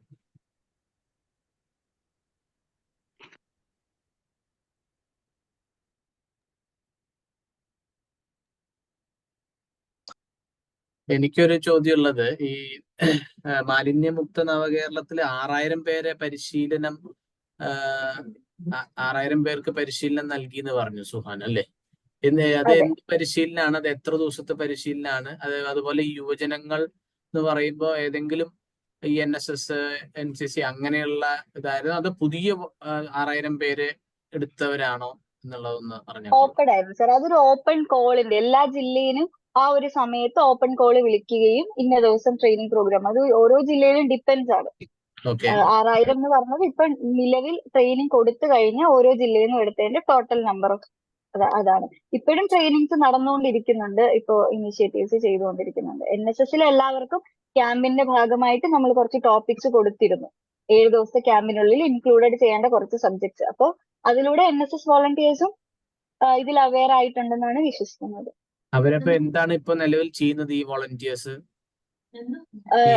ഓരോ ടൈപ്പ്, അതെ, ഡിപ്പെൻസ് ഓൺ ഒരുപാട് ആക്ടിവിറ്റീസ്. ഇപ്പൊ door to door awareness campaigns, weekly ഉള്ള ക്ലീനിങ് പ്രോഗ്രാംസ്, ബീച്ച് അല്ലെങ്കിൽ ഒരു പൊതു ഇടങ്ങളെ ക്ലീനിങ് പ്രോഗ്രാംസ്. ചില ഗ്രൂപ്പ്സ് ചെയ്യുന്നതെന്ന് വെച്ചാല് സ്നേഹാരാമങ്ങൾ പോലെ തന്നെ ആ ഒരു പേരിലല്ല, എന്നാൽ പോലും ഗാർബേജ് വൾനറബിൾ പോയിന്റ്സ് ആയിട്ടുള്ള സ്ഥലങ്ങൾ ക്ലീൻ ചെയ്ത് അവിടെ വേറെ ഒരു ഇൻസ്റ്റലേഷൻസും മാതിരിയും ഇരിക്കാനുള്ള ഇരിപ്പിടമായിട്ട് മാറ്റുന്നുണ്ട്. പിന്നെ ഫ്ലാഷ് മോബുകള് സ്ട്രീറ്റ് പ്ലേസ് ഒക്കെ ചെയ്യുന്നുണ്ട്. അപ്പോൾ ആ ഒരു ജില്ലാ ടീം ഒന്നിച്ചിരുന്ന് ആലോചിക്കുന്ന തരത്തിൽ ഓരോ പ്രോഗ്രാംസ് ഇനീഷ്യേറ്റ് ചെയ്ത് ഡിഫറെന്റ് ടൈപ്സ് ഓഫ് പ്രോഗ്രാംസ് ആണ് ഇനീഷ്യേറ്റ് ചെയ്ത് വരുന്നത്. ചാറ്റിൽ ഒരു ചോദ്യമുണ്ട്. ഡോക്ടർ അനൈമോൾ VS ചോദിച്ചിരിക്കുന്നത് ഇന്റേൺഷിപ്പിനെ കുറിച്ച് കുറച്ചും കൂടി കൂടുതൽ ഡീറ്റെയിൽസ് തരാമോ എന്നുള്ളതാണ്. അതുപോലെ how to get involve under Bhoomithra Sena club. അതൊന്ന് എനിക്ക് തോന്നുന്നു ഭൂമിത്ര സേന ക്ലബ്ബ് ആക്ച്വലി പരിസ്ഥിതി വകുപ്പിന് കീഴിൽ ഡയറക്ടറേറ്റ് ഓഫ് ക്ലൈമറ്റ് ചേഞ്ച് ആണ്. Directorate of environment and climate change ആണ് അത് ഫെസിലിറ്റേറ്റ് ചെയ്യുന്നത്, ഭൂമിത്ര സേന എന്നുള്ളത്. പക്ഷെ ആദ്യത്തെ ചോദ്യത്തിന് സുഹാനിക്ക് ഉത്തരം പറയാൻ പറ്റും. ഭൂമിത്ര സേനയുടെ DOCCയുടെ മാഡം ഇതിൽ പങ്കെടുക്കുന്നുണ്ട്. മാഡം ഉണ്ടെങ്കിൽ ഒന്ന് അൺമ്യൂട്ട് ചെയ്ത് പറയാവുന്നതാണ്. ആദ്യത്തെ ചോദ്യത്തിന് സുഹാനിക്ക് ഇപ്പോൾ ഉത്തരം പറയാം, ഇന്റേൺഷിപ്പിനെ കുറിച്ച്. ഓക്കെ, മാലിന്യമുക്ത നവകേരളം ക്യാമ്പയിന്റെ ഭാഗമായിട്ട് നിങ്ങൾക്ക് ഇന്റേൺഷിപ്പ് ചെയ്യാം. അത് പെയ്ഡ് ഇന്റേൺഷിപ്പ് അല്ല, ഒരു വോളണ്ടിയറി ഇന്റേൺഷിപ്പ് ആയിരിക്കും. പക്ഷെ നിങ്ങളുടെ ട്രാവൽ അലവൻസും മറ്റുള്ള കാര്യങ്ങൾക്കും നമുക്ക് പ്രൊവൈഡ് ചെയ്യാൻ പറ്റും എന്നുള്ളതാണ്. അത് ക്യാമ്പയിനെ ഹെൽപ്പ് ചെയ്യുന്ന തരത്തിലും നിങ്ങൾക്ക് നിങ്ങളുടെ പ്രൊഫഷണൽ രീതിയിലും ചെയ്യാൻ പറ്റുന്ന തരത്തിൽ ഇൻവോൾവ് ചെയ്ത് വർക്ക് ചെയ്യാൻ പറ്റുന്ന തരത്തിലാണ് ഇന്റേൺഷിപ്പ് പ്രൊവൈഡ് ചെയ്യുന്നത്. വേറെ ഒന്നും വേണ്ട, നിങ്ങൾ ഒരു ലെറ്റർ മെയിൽ ID അയച്ചാൽ മതി. ഞാൻ മെയിൽ ID ചാറ്റ് ബോക്സിലേക്ക് കൊടുക്കാം. ഓക്കെ, ഭൂമിത്ര സേനയെ കുറിച്ച് നീതു വിജയൻ മാഡം ഉണ്ടോ? നേരത്തെ ഉണ്ടായിരുന്നു, ഇപ്പോ അറ്റൻഡ് ചെയ്യുന്നുണ്ടോ എന്ന് അറിയില്ല. അപ്പൊ ഭൂമിത്ര സേന എന്നുള്ളത് വിവിധ കോളേജുകളുടെ കീഴിൽ പ്രവർത്തിക്കുന്ന, പരിസ്ഥിതി വകുപ്പിന് കീഴിൽ പ്രവർത്തിക്കുന്ന വോളണ്ടറി ഗ്രൂപ്പാണ്. അപ്പോ കോളേജായിട്ട് ബന്ധപ്പെട്ടാൽ മതിയാവായിരിക്കും. ഓക്കെ, ഞാൻ എന്റെ നമ്പറും മെയിൽ ID ഇട്ടിട്ടുണ്ട്. അപ്പോ മെയിലിൽ അയച്ചിട്ട് എന്നെ ഒന്ന് വിളിച്ചു കഴിഞ്ഞാൽ നിങ്ങൾക്ക് ഇന്റേൺഷിപ്പ് ജോയിൻ ചെയ്യാം. മറ്റാർക്കെങ്കിലും സംശയമുണ്ടോ? അല്ലെങ്കിൽ നമുക്കിത് വൈൻഡപ്പ് ചെയ്യാനുള്ള സമയമായി.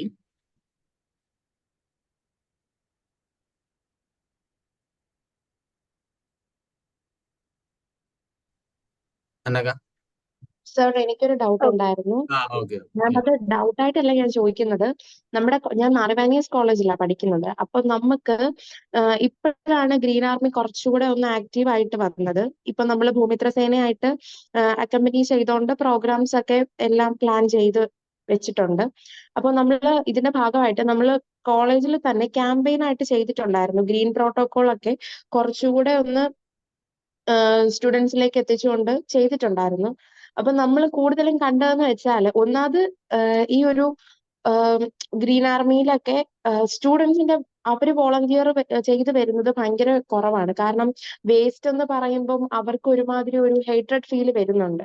അപ്പം അതിലോട്ടൊരു കൂടുതൽ നമ്മൾ ഒരുപാട് നോക്കി. കാരണം ഒന്നാമത് സ്റ്റുഡൻസ് തന്നെ വേസ്റ്റിന്റെ കാര്യം ശ്രദ്ധിക്കാതെ ഭയങ്കര കംപ്ലൈന്റ്സ് ഒക്കെ നമുക്ക് വരുന്നുണ്ട്. അപ്പോൾ നമുക്ക് കുറെ നമ്മളിങ്ങനെ ആലോചിക്കുന്നുണ്ട് അതിന് വേണ്ടിയിട്ട് എന്താ ചെയ്യാൻ പറ്റുക എന്ന് ഉള്ള ഒരു ഇത് ആലോചിക്കുന്നുണ്ട്. അപ്പൊ അവർക്കും നമ്മൾ എത്രയൊക്കെ നമ്മൾ അങ്ങോട്ട് അവരുടെ അടുത്തോട്ട് ഒരു ക്യാമ്പയിൻ ചെയ്തിട്ടും അവർക്ക് ആ ഒരു ഇതിൽ മനസ്സിലാവുന്നില്ല. ഇപ്പോഴും ആ ഒരു വേസ്റ്റ് എന്നുള്ള ഒരു അതിനെ ഒരു അകലം പാലിച്ച് കണ്ട് വരുന്ന രീതിയിലോട്ട് നിൽക്കുന്നതേ ഉള്ളൂ. അപ്പോ അതിലോട്ട് നമുക്ക് അവരിലേക്കൊന്ന് കുറച്ചുകൂടെ ഒന്ന് ഇൻഫ്ലുവൻസ് ചെയ്യാൻ പറ്റിയ രീതിയിൽ എന്താ ചെയ്യാനുള്ള ഒരു സജഷൻ മാമിന്റെ അടുത്ത് ചോദിക്കുന്നു.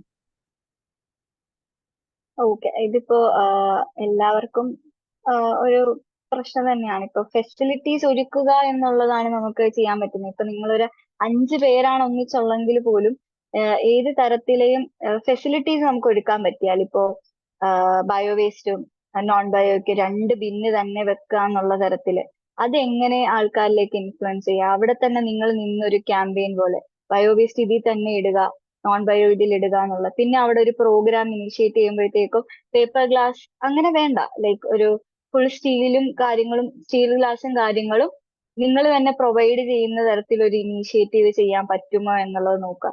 പിന്നെ അവിടെ തന്നെ മറ്റുള്ള ഗ്രൂപ്പ്സ് ഉണ്ടാവില്ലേ, ഇപ്പോ പൊളിറ്റിക്സ് അവിടെ എങ്ങനെയാണ് വർക്ക് ചെയ്യാന്ന് എനിക്കറിയില്ല. ഇപ്പോ നിങ്ങളുടെ യൂണിയൻ ഏതാണ്, അവരുമായിട്ട് ബന്ധപ്പെട്ടുകൊണ്ട് നിലവിലെ സാഹചര്യങ്ങൾ പരിചയപ്പെടുത്തിക്കൊണ്ട് ഉള്ള ഒരു ഇത്, അല്ലെങ്കിൽ കോളേജിൽ സെമിനാർസ് ഇനീഷ്യേറ്റ് ചെയ്യുന്നത്. എനിക്ക് തോന്നുന്നു ഇപ്പൊ മാറിവാനീസ് ഭൂമിത്ര സേനയുടെ ഭാഗമായിട്ട് ഫെബ്രുവരി 2nd വീക്ക് ഒരു ട്രെയിനിങ് പ്രോഗ്രാം, ഒരു ക്യാമ്പയിൻ വെക്കുന്നുണ്ട് എനിക്ക് തോന്നുന്നു, ക്യാമ്പ് വെക്കുന്നുണ്ടെന്ന് തോന്നുന്നു. അതിൽ ഗായത്രി മാമിയുടെ എല്ലാവരും അതിൽ ഫെബ്രുവരി 12th, 13th, 14th ആണ് ഡേറ്റ് പറഞ്ഞേക്കും. യെസ്. അപ്പം ഇങ്ങനെയുള്ള ചെറിയ ചെറിയ ക്യാമ്പയിനുകൾ, ചെറിയ ടോക്കുകൾ, ഓപ്പൺ ടോക്കുകൾ 5 പേര് വെച്ചൊന്ന് ഇനീഷ്യേറ്റ് ചെയ്താൽ മതി. ഇന്റർവെൽ സമയത്ത് ഒരു മൈക്ക് വെച്ചിട്ട് എല്ലാവർക്കും വന്ന് സംസാരിക്കാം. അപ്പൊ അവരുടെ ഭാഗം അറിയാൻ പറ്റുമല്ലോ, എന്തുകൊണ്ടാണ് അവർ ഇതിന്റെ ഭാഗമാവാത്തതെന്നും അറിയാൻ പറ്റുമല്ലോ. അപ്പൊ അങ്ങനെ ഒരു ടോക്ക്, ഓപ്പൺ ടോക്ക്, എല്ലാവർക്കും ഇതിന്റെ ഭാഗമാവാൻ പറ്റുന്ന ടോക്കുകളൊക്കെ വെച്ച് ചെറിയ ചെറിയ ആക്ടിവിറ്റീസിലൂടെ നമുക്ക് മാറ്റാൻ സാധിക്കുള്ളൂ. ഇതാണ് എനിക്കിപ്പം ഇത് ചെയ്യാൻ പറ്റുന്നത്. എനിക്ക് തോന്നുന്നു കുറച്ചും കൂടി മാറി വാനീസിലേക്ക് വന്നിട്ട് നമുക്ക് നേരിട്ട് കണ്ടിട്ട് നമുക്ക് എന്തൊക്കെ ഇനീഷ്യേറ്റ് ചെയ്യാൻ പറ്റും എന്നുള്ളത് നമുക്ക് ഡിസ്കസ് ചെയ്യാം. എന്നെ ഒന്ന് കോൺടാക്ട് ചെയ്താൽ. Thank you ma'am. ഒരു ചോദ്യം ക്വസ്റ്റ്യനിൽ, അത് ലാസ്റ്റ് ക്വസ്റ്റ്യൻ ആയിട്ട് എടുക്കാം. മറ്റാരെങ്കിലും ഉണ്ടോ ഓൺലൈനിൽ ചോദിക്കുന്നവരുണ്ടെങ്കിൽ ചോദിക്കാം ഇപ്പോ. അല്ലെങ്കിൽ അഗ്രത എന്ന് പറയുന്ന അഗ്രയുടെ ഒരു ചോദ്യം, in decentralised management what would be the efficiency of waste management എന്നുള്ളതാണ്. എഫിഷ്യൻസി എന്ന് ഉദ്ദേശിക്കുന്നത് എന്താണെന്ന് അതൊന്ന് ക്ലാരിഫൈ ചെയ്താൽ നല്ലതായിരുന്നു ചോദിച്ച ആള്. ഞാന് ഉദ്ദേശിച്ചത് ആളാണ്, ഞാൻ ക്വസ്റ്റ്യൻ പോസ്റ്റ് ചെയ്ത ആളാണ്. നമ്മുടെ ഈ റോഡ് സൈഡിലൊക്കെ തന്നെയും കാണുന്നുണ്ടല്ലോ ഇവിടെ അവര് കളക്ട് ചെയ്യുന്ന പോയിന്റ്സ്, മെറ്റീരിയൽ കളക്ഷൻ പോയിന്റ്സ്. പക്ഷെ അവിടെ നിന്ന് അത് സെഗ്രിഗേറ്റ് ചെയ്ത് പോകാൻ എങ്ങനെയാണ്? അതിനകത്ത് ഇപ്പം കുപ്പിച്ചില്ലും മറ്റ് വേസ്റ്റ്, പ്ലാസ്റ്റിക് വേസ്റ്റും എല്ലാം സെപ്പറേറ്റ് ആയിട്ടായിരിക്കുമല്ലോ അല്ലേ ഇടുന്നതൊക്കെ. അപ്പൊ അത് അവിടെ നിന്ന് എത്രത്തോളം ഇഫക്റ്റീവ് ആയിട്ട്, അല്ലെങ്കിൽ എത്ര ദിവസം അത് കളക്ഷൻ പോയിന്റ് കിടക്കും, അവിടെ നിന്ന് പിന്നീട് വേറെ എങ്ങോട്ടാണ് ഇത് കൊണ്ടുപോകുന്നത്? അതാണ് ചോദിച്ചത്. അതിന്റെ എഫിഷ്യൻസി ഞാനതൊന്നും കവർ ചെയ്യാത്തത് ഗായത്രി മാഡം അത് ഓൾറെഡി പറഞ്ഞു പോയതാണ്. ആദ്യം നമ്മുടെ ഹരിതകർമ്മസേന കളക്ട് ചെയ്ത് മിനി MCFകളിലേക്കാണ് കൊണ്ടുപോകുന്നത്. അത് സ്റ്റോറേജ് ഫെസിലിറ്റി മാത്രമാണ്, അതാണ് ഈ വഴിയരികിൽ കാണുന്നത്. അതിനുശേഷം മെറ്റീരിയൽ കളക്ഷൻ ഫെസിലിറ്റീസിലേക്ക് പോയിട്ട് അതിനെ സെഗ്രിഗേറ്റ് ചെയ്യും. എന്ന് വെച്ചാൽ പല മെറ്റീരിയൽസിനെ ഡിവൈഡ് ചെയ്യും. കുപ്പിച്ചില്ല്, ബാഗ്, അത് മാത്രമല്ല പ്ലാസ്റ്റിക്സിലും ഏകദേശം ഒരു 7-8 തരം പ്ലാസ്റ്റിക്കുകൾ ഉണ്ട്. MLP, പെറ്റ് പോലെയുള്ള different kinds of LDP, SDP പറഞ്ഞ് ഒരുപാട് ടൈപ്പ് ഓഫ് പ്ലാസ്റ്റിക്സ് ഉണ്ട്. ഇതിനെ ഡിവൈഡ് ചെയ്യും. അതിനുശേഷം RRFകളിലേക്ക് കൊണ്ടുപോകും, റിസോഴ്സ് റിക്കവറി ഫെസിലിറ്റികളിലേക്ക് കൊണ്ടുപോകും. അവിടെ പ്രധാനമായിട്ടും റീസൈക്കിൾ ചെയ്യാൻ പറ്റുന്നവ ബെയിൽ ചെയ്യുകയും റീസൈക്കിൾ ചെയ്യാൻ പറ്റാത്തവ ഷ്രെഡ് ചെയ്യുകയാണ് ചെയ്യുന്നത്. ഈ റീസൈക്കിൾ ചെയ്യാൻ പറ്റുന്നത് നമ്മുടെ ബാക്കിയുള്ള സംസ്ഥാനങ്ങളെ അപേക്ഷിച്ച് കേരളത്തിലുള്ള ഒരു ക്വാളിറ്റി എന്ന് വെച്ചാൽ കേരളത്തിൻ്റെതായ ഒരു വേസ്റ്റ് മാനേജ്മെന്റ് ഓർഗനൈസേഷൻ ഉണ്ട്, clean Kerala company limited, CKCL. അത് പ്രൈവറ്റ് ഓർഗനൈസേഷൻ അല്ല, അത് ഗവൺമെന്റിന്റെ ഓർഗനൈസേഷൻ ആണ്. അപ്പോൾ CKCLന് ഒരുപാട് റീസൈക്ലിംഗ് ഏജൻസീസുമായിട്ടും ഒരു ടൈപ്പ് ഉണ്ട്. അപ്പൊ റീസൈക്ലിംഗ് ഏജൻസികൾക്ക് ഈ ഒരു ഇത് കൈമാറുകയാണ് ചെയ്യുന്നത്. CKCL വഴി റീസൈക്ലിംഗ് ഏജൻസികൾക്ക് കൈമാറുകയാണ് ചെയ്യുന്നത്. റിജക്ട്സ് എന്ന് പറഞ്ഞ ഒരു ഭാഗം ഉണ്ട്, എന്ന് വെച്ചാൽ മിക്സഡ് ആയിട്ട് വരുന്ന നമുക്ക് സെഗ്രിഗേറ്റ് ചെയ്യാൻ പറ്റാത്ത ഒരു ഗ്രൂപ്പ് ഓഫ് വേസ്റ്റ് ഉണ്ട്. അത് നിലവിൽ നമ്മുടെ സിമെന്റ് ഫാക്ടറീസിലേക്കാണ് പൊയ്ക്കൊണ്ടിരിക്കുന്നത്. അപ്പോൾ അത് കൃത്യമായിട്ട് നടന്നു പോകുന്ന ഒരു കാര്യം തന്നെയാണ്. ഒരുപാട് പ്രൈവറ്റ് ഏജൻസീസ്, ഏകദേശം 150-ൽ പരം പ്രൈവറ്റ് ഏജൻസീസ് നിലവിൽ കേരളത്തിൽ പ്രവർത്തിക്കുന്നുണ്ട്. റീസൈക്ലിംഗ് അത് അവർക്ക് കൊടുക്കുകയും അതുപോലെ തന്നെ റീസൈക്ലിംഗ് ഏജൻസീസ് ഇൻവോൾവ് ആയിട്ട് വരുന്നതും ചെയ്യുന്നുണ്ട്. ഓൾറെഡി അത് ഗായത്രി മാഡം പറഞ്ഞു പോയിട്ടുണ്ട്, അതാണ് ഞാൻ സൂചിപ്പിക്കാത്തത്. മേ ബി ഓക്കെ, ക്ലിയർ ആയെന്ന് കരുതുന്നു. ഓക്കെ. അതിനകത്ത് എനിക്ക് ഇപ്പോഴും ഒരു ഡൗട്ട്, നമുക്കത് 100% എൻഷുർ ചെയ്യാൻ പറ്റുമോ എന്നുള്ളതാണ്. ഇപ്പൊ ക്ലീൻ കേരള എന്ന് പറയുന്ന ഒരു ഇതിലേക്കല്ലേ വരിക, അത് കഴിഞ്ഞിട്ട് നമുക്ക്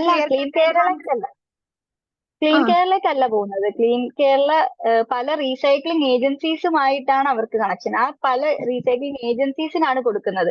ക്ലീൻ കേരള ഒന്നും ചെയ്യുന്നതല്ല. ക്ലീൻ കേരള ജസ്റ്റ് ഒരു പാർട്ട് ആണ്.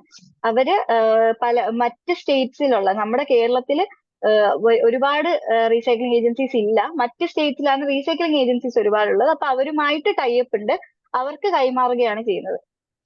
അത് ട്രാക്ക് ചെയ്യുന്ന കാര്യമാണ് ഉദ്ദേശിക്കുന്നതെങ്കിൽ നമ്മുടെ വാഹനങ്ങളിൽ GISന്റെ ഇത് പ്രൊവൈഡ് ചെയ്തിട്ടുണ്ട്. അപ്പൊ നമുക്കത് എൻഷുർ ചെയ്യാൻ പറ്റുമല്ലോ റോഡ് സൈഡിൽ ഇരിക്കുന്നത് എൻഷുർ കറക്റ്റ് ആയിട്ട് ചെയ്യുന്നുണ്ട്. വേസ്റ്റ്. അല്ലെങ്കിൽ വീണ്ടും വേറൊരിടത്ത് നമ്മൾ കാണുന്നത് വേസ്റ്റ്, കോഴി വേസ്റ്റ് അതൊക്കെ എടുത്തിട്ട് പിന്നീട് ഇവര് ലോറി കയറ്റി വേറെ എവിടെയെങ്കിലും ഡംപ് ചെയ്യുമായിരിക്കും. അവിടെ നിന്ന് തൽക്കാലം മാറി അത് വേറൊരു സ്ഥലത്ത് പ്രശ്നമായിട്ടായിരിക്കും വരും.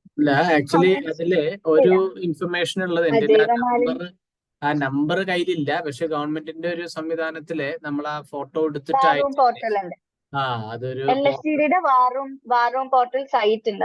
അവിടെ ഫോട്ടോ എടുത്ത് അയച്ചു കഴിഞ്ഞാൽ നമുക്കറിയാൻ പറ്റും. പക്ഷെ നിലവിൽ അംഗീകൃതമായിട്ടുള്ള രീതിയിൽ തന്നെയാണ് പോകുന്നത്. എന്നാൽ പോലും അംഗീകൃതമല്ലാത്ത ഏജൻസികൾ ഉണ്ടോ എന്ന് ചോദിച്ചാൽ നമുക്കത് എത്രത്തോളം എൻഷുർ ചെയ്യാൻ പറ്റും എന്നുള്ളത് അറിയില്ല. പക്ഷെ ഈ ഒരു രീതിയിൽ, അതാണ് നേരത്തെ ഗായത്രി മാഡം സൂചിപ്പിച്ചത്, കൃത്യമായിട്ട് ഹരിതകർമ്മസേനയ്ക്ക് തന്നെ നിങ്ങൾ വേസ്റ്റ് കൊടുക്കുന്നുണ്ടെന്നുള്ളത് ഉറപ്പുവരുത്തുക. വേറെ ആര് വന്നാലും കൊടുക്കില്ല. എന്റെ വേസ്റ്റ് ഞാൻ ഹരിതകർമ്മസേനയ്ക്ക് തന്നെ, അല്ലെങ്കിൽ എന്റെ വീട്ടിലെ വേസ്റ്റ് ഹരിതകർമ്മസേനയ്ക്ക് തന്നെ കൊടുക്കും എന്നുള്ളത് നിങ്ങൾ ഉറപ്പുവരുത്തുക. അതാകുമ്പോൾ ഈ കൃത്യമായിട്ടുള്ള ഒരു ചാനലിൽ കൂടി തന്നെ പോവുകയും പുറത്ത് ഇത് ചെയ്യുകയും ചെയ്യില്ല. Okay, thank you. Okay, I think it's time for us to wrap up. Anagha, അടുത്ത ഒരു ക്വസ്റ്റ്യൻ ചാറ്റിൽ ഉണ്ടായിരുന്നു, ഞാൻ റിപ്ലൈ ചെയ്തിട്ടുണ്ട്. Okay Anagha. Thank you, ma'am, for sharing your experience with us. So നമുക്ക് ഈ സെഷന്റെ അവസാനത്തെ ഭാഗമായ വോട്ട് ഓഫ് താങ്ക്സിലോട്ട് കിടക്കാം. സ്റ്റേറ്റ് പ്ലാറ്റ്ഫോമിന്റെ കോട്ടയം യൂത്ത് റെപ്രസെന്റേറ്റീവ് ആയ ലൂക്കോസിനെ വോട്ട് ഓഫ് താങ്ക്സിനായി ക്ഷണിക്കുന്നു. Hello, am I audible? Yes, Yes, you're audible. Good evening, all. With utmost pleasure and a profound sense of gratitude, I'm here today to express my sincere thanks for your esteemed presence in marking the occasion of Online Session Series 3, focusing on climate changes. First and foremost, my sincere gratitude goes to guest of honor, Ms. Gayatri Babu, Honorable Chairperson, Health Standing Committee, Trivandrum Corporation, for her inspiring keynote speech and sharing her valuable experience. Your profound insights and valuable perspectives have undoubtedly enriched our understanding and left an indelible mark on each one of us. We are truly honored to have had the privilege of listening to your words. A special thanks to Joe Sir, consultant UNICEF India, for the wonderful welcome speech that set a positive tone for the session. And additionally, my gratitude goes to Mr. Mahindra Rajaram Sir for his effective coordination and active presence in the session. Before we proceed further, I would like to extend a heartfelt thanks to Mr. M.S. Vijayan Sir, Executive Director of KLAMS, for gracing us with his eloquent opening remarks. My sincere appreciation also goes to Ms. Suhana Araj, State Youth Coordinator, Malinya Mukta Navakerlam, and Young Scholar Awardee, UNICEF India 2022, who have effectively conveyed the obligation of youth towards waste management and also provided valuable insights into strategies for mitigating climate changes and also shared her experience from COP27. Moreover, I would like to express my appreciation to UNICEF and KLAMS for their pivotal role in organizing this impactful online series. And I also thank Ms. Anagha S. Kumar, Youth Member Climate Platform, for skillfully guiding us through this session. Last but not the least, a big thank you to all the participants and attendees, including all the climate members, NSS members, SPC members, and members from Bhumitra Sena Club for their integral part of this session. Once again, thank you all. We look forward to future collaborations and endeavors that will enrich our shared journey. Thank you. Thank you, Lucas. With this, we come to the conclusion of the session. Thanking you all. I conclude. Thank you. Feedback form നമ്മുടെ ചാറ്റിൽ കൊടുത്തിട്ടുണ്ട്. അപ്പൊ എല്ലാവരും അത് ഫിൽ ചെയ്യാൻ request ചെയ്യുന്നു. Thank you all. Good night. Thank you everyone. Thank you Anagha. Thank you Mahindra. Thank you Vijayan sir. Thank you.